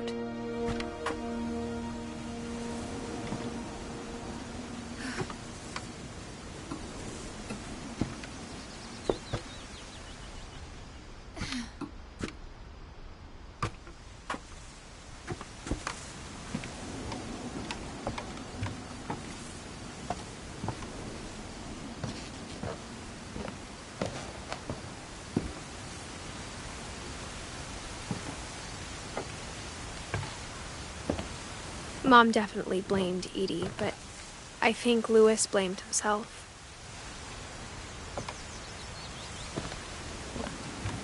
After he graduated, he just spent more and more time in his room, until Mom got him a job at the cannery.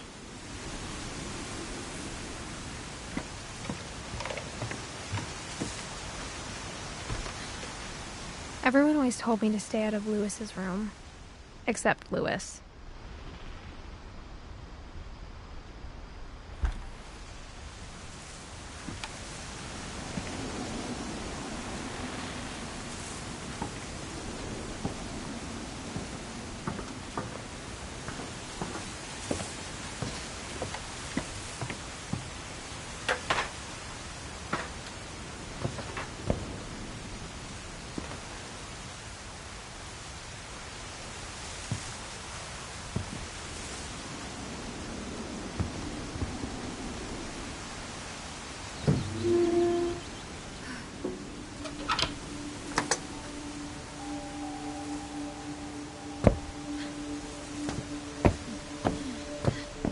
Louis's room smelled very, very familiar. That part of him lived on.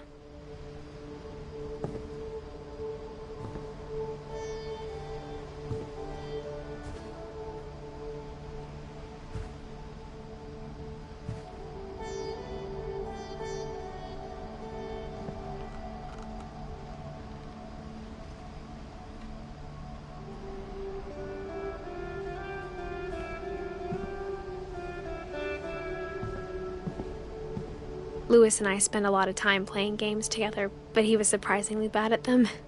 He died a lot.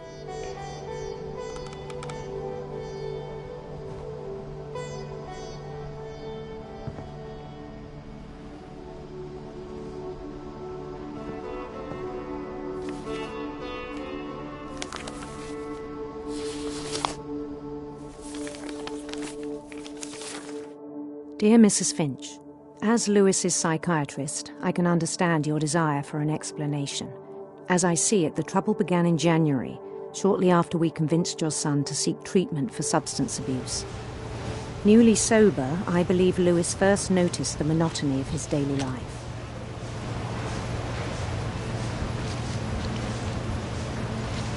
He kept working at the cannery.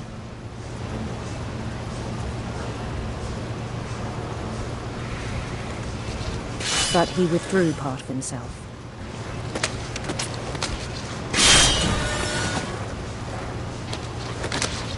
In our sessions, I saw the same behavior.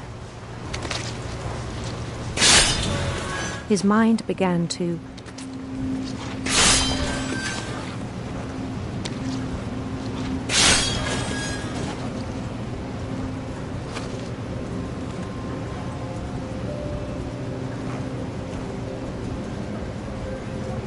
wander.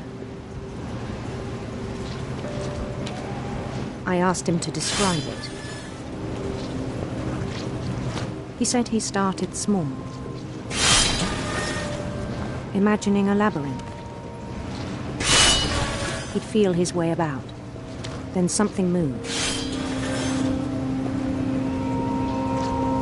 Bats and toads.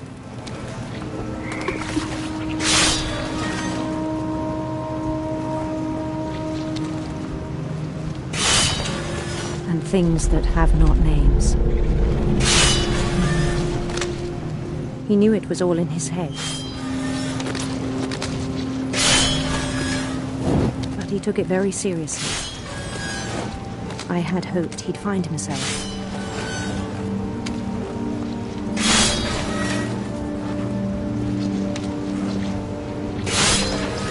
But he found something more. I worried about him then. Daydreaming at the cannery. I spoke with his boss. But he said Louis had become a model employee. Methodical, tireless, focused. Like a whole new Louis. So I let him go on.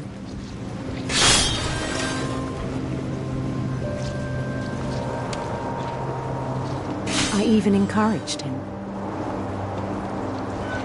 It seemed very promising at first. He told me he'd made a new friend.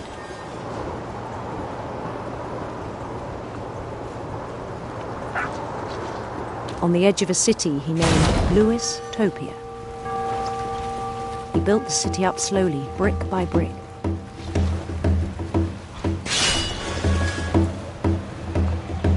Then he made musicians.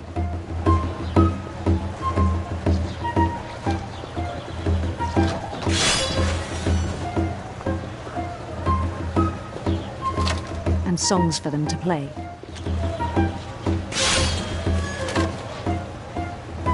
He talked about starting a band.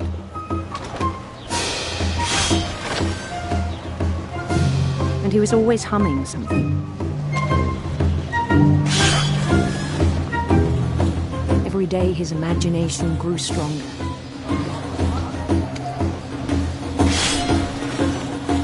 He no longer spoke at the cannery.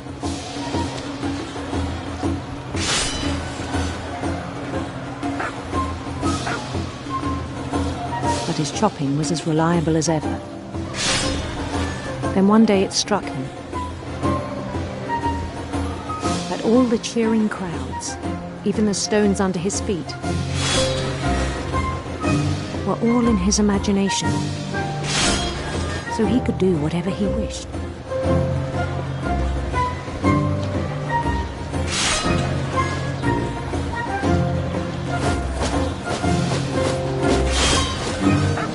He held an election for mayor, and he won.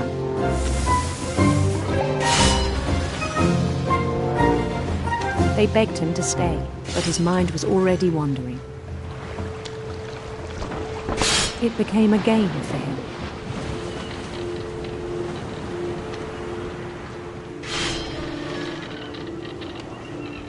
He'd conquer a city, then immediately push on. New Louisville. St. Louis. He started drifting away from our reality.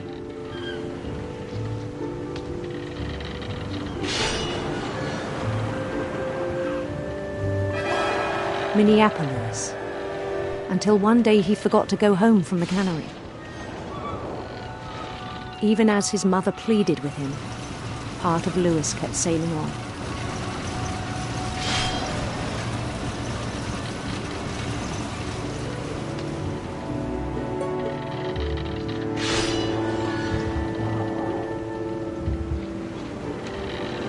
In Louisburg, he heard rumors of a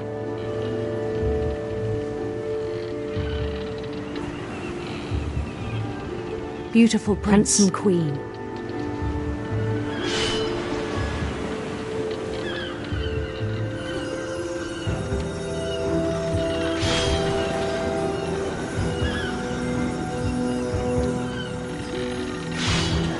The queen was on her own quest for sinister serpents.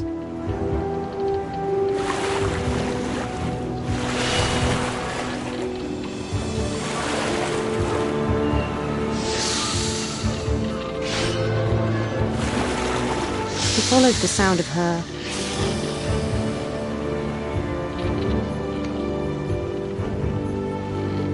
silver harp.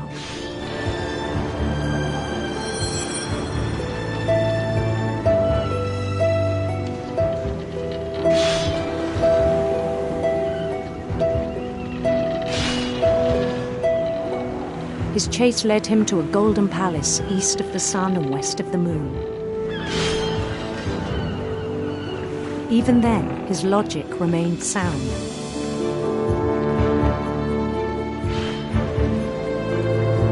He knew the world was all in his imagination.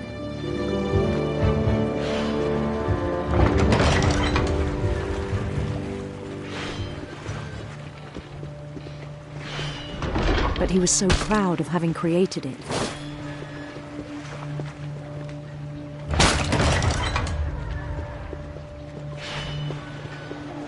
In his own eyes, he'd become something greater than a king.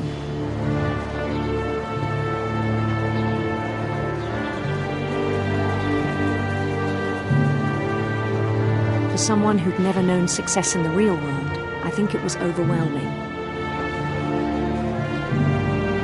And then it struck him that the real Lewis was not the one chopping salmon, but the one climbing the steps of a golden palace.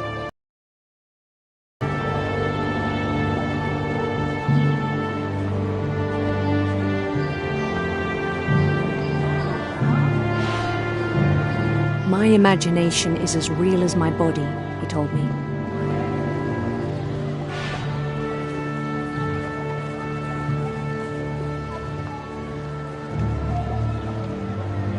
It was hard to argue with him.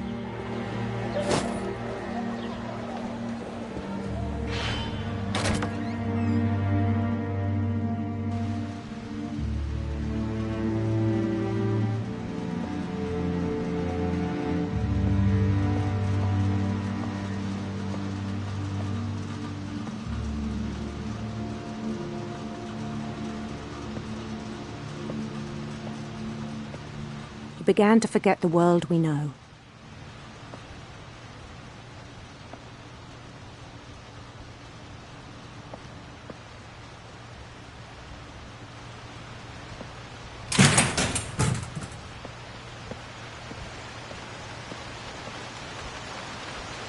I think it pained him to remember Lewis, the cannery worker.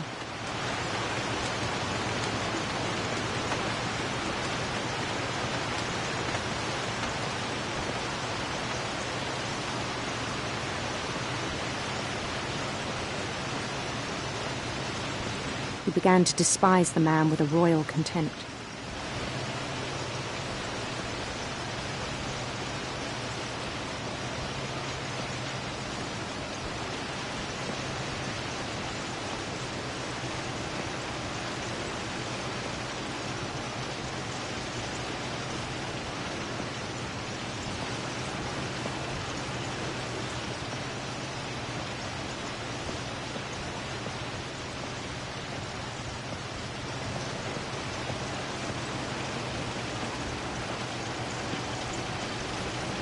I still thought I could save him.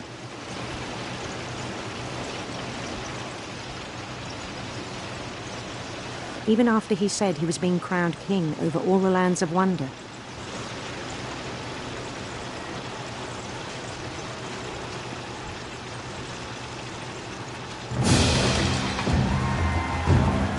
The palace would be packed with his companions.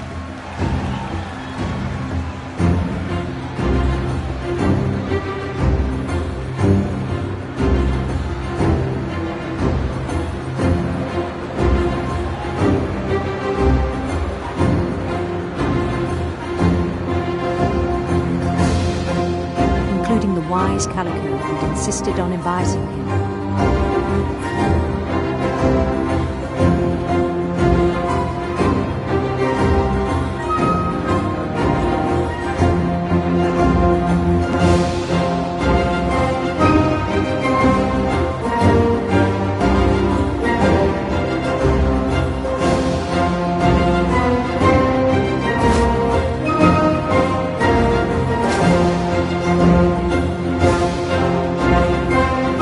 Queen waited, holding his crown.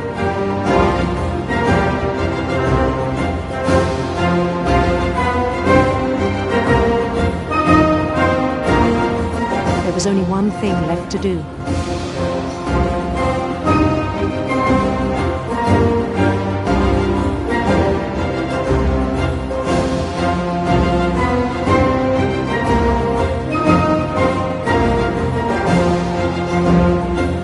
Bend down his head.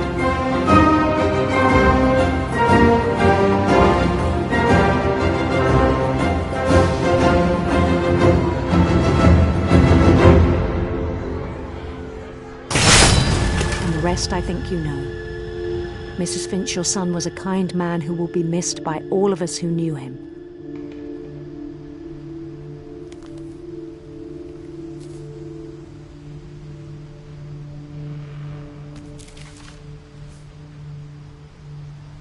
My brother was really cool. I wish you could have met him.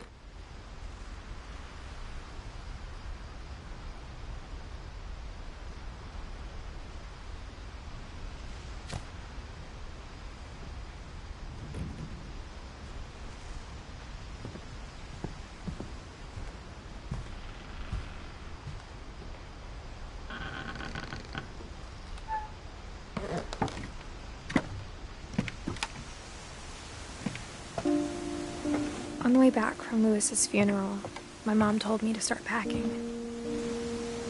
She waited until the day before we left to tell Edie. I'm not sure if she wanted to make it easier or harder.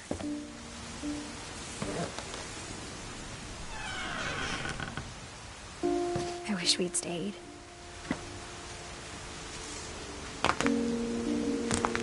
But I understand why we left.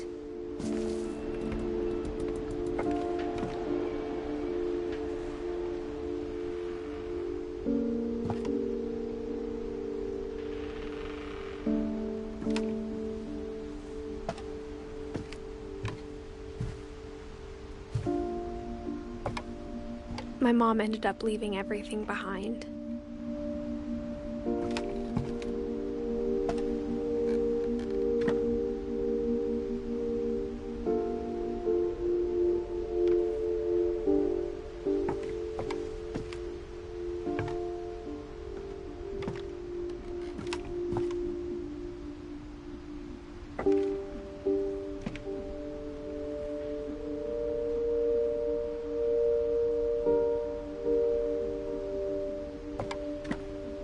What happened that night had been coming for a long time. Maybe it should have come sooner.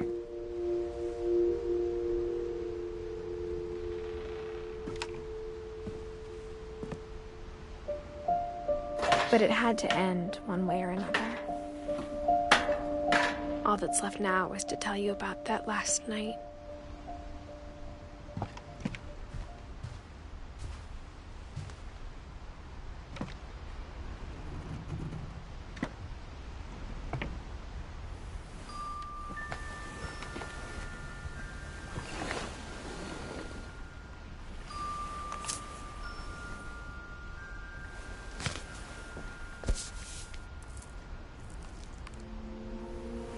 That whole last day, Edie just watched us pack and didn't say a word. Until supper, when she raised her glass and said, "To our final night together, and all our final nights apart." Grandma, you know what I said about alcohol. Some of your medications are very Edith, specific. I left a present for you in the hallway. Why don't you go open it?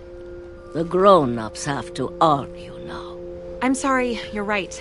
We're all leaving tomorrow. Let's just enjoy our last... I'm not leaving. Edith, you're excused.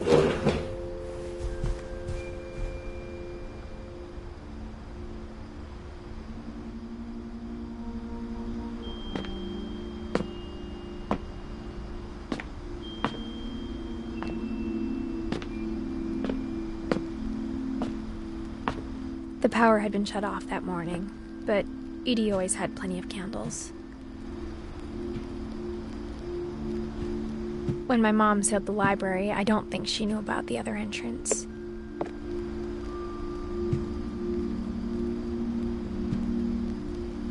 Or that Edie had a key to it.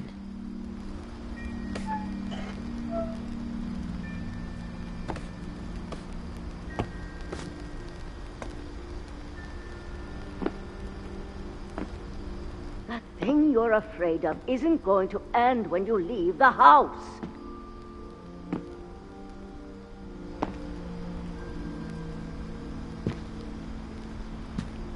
Edith has a right to know these stories. My children are dead because of your stories. I think it's best if Edith and I leave tonight.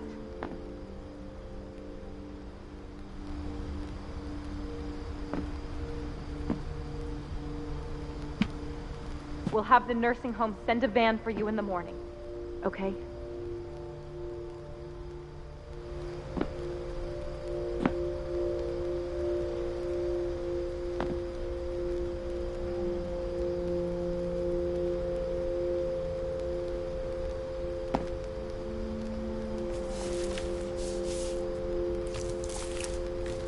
dear Edith, there's so many stories I wish I could tell you, but there's only time for one.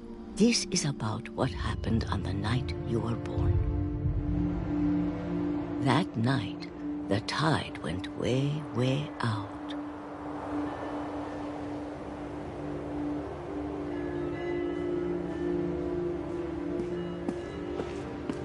It was the first and last time I ever saw the old house aground. There'd been an earthquake out in the middle of the ocean. They called it the lowest tide in 1,000 years. God, it smelled awful. You know, I've seen that house every day of my life.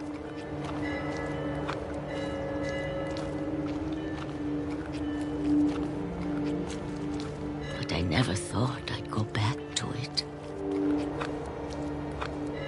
When the fog rolled in, I lost my way.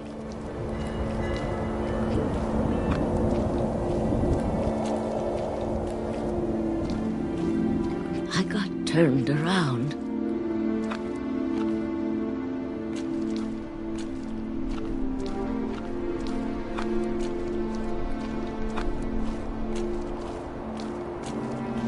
I started seeing things.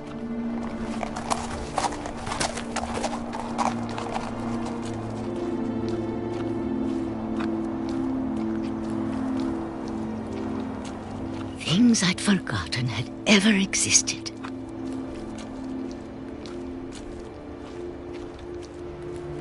But when I saw them, they felt like old friends.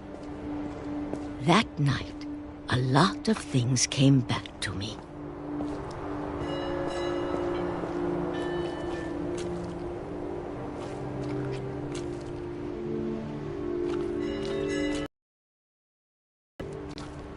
Or maybe I came back to them.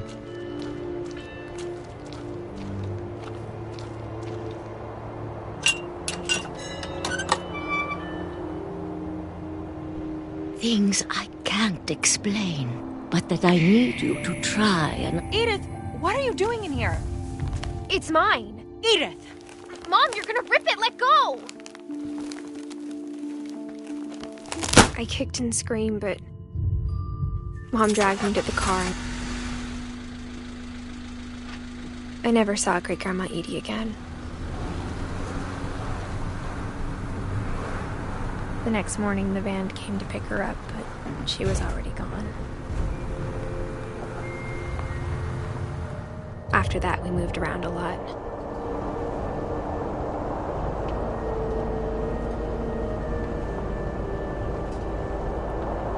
We both tried to make the best of it.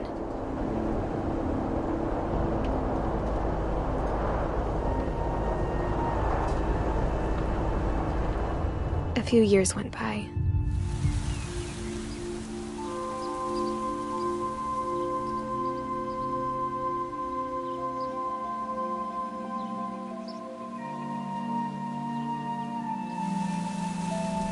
My mom didn't like to talk about it. But she started getting sick a lot. The rest happened pretty quickly.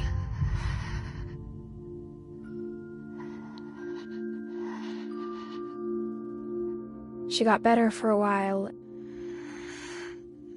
and then she didn't.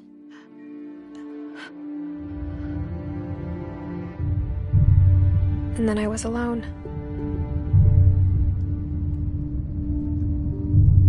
The last Finch left alive.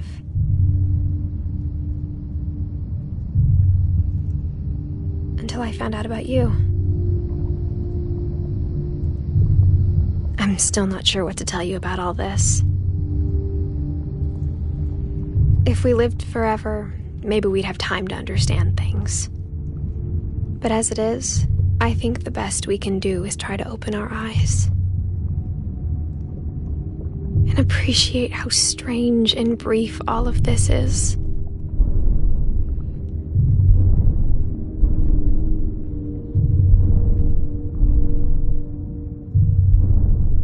This journal was supposed to be for you.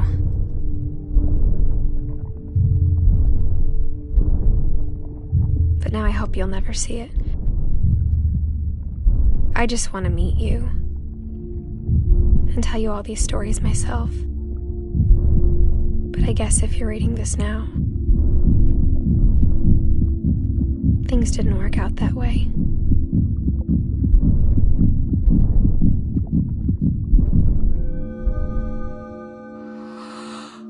This is where your story begins. I'm sorry I won't be there to see it. It's a lot to ask, but I don't want you to be sad that I'm gone. I want you to be amazed that any of us ever had a chance to be here at all. Good luck.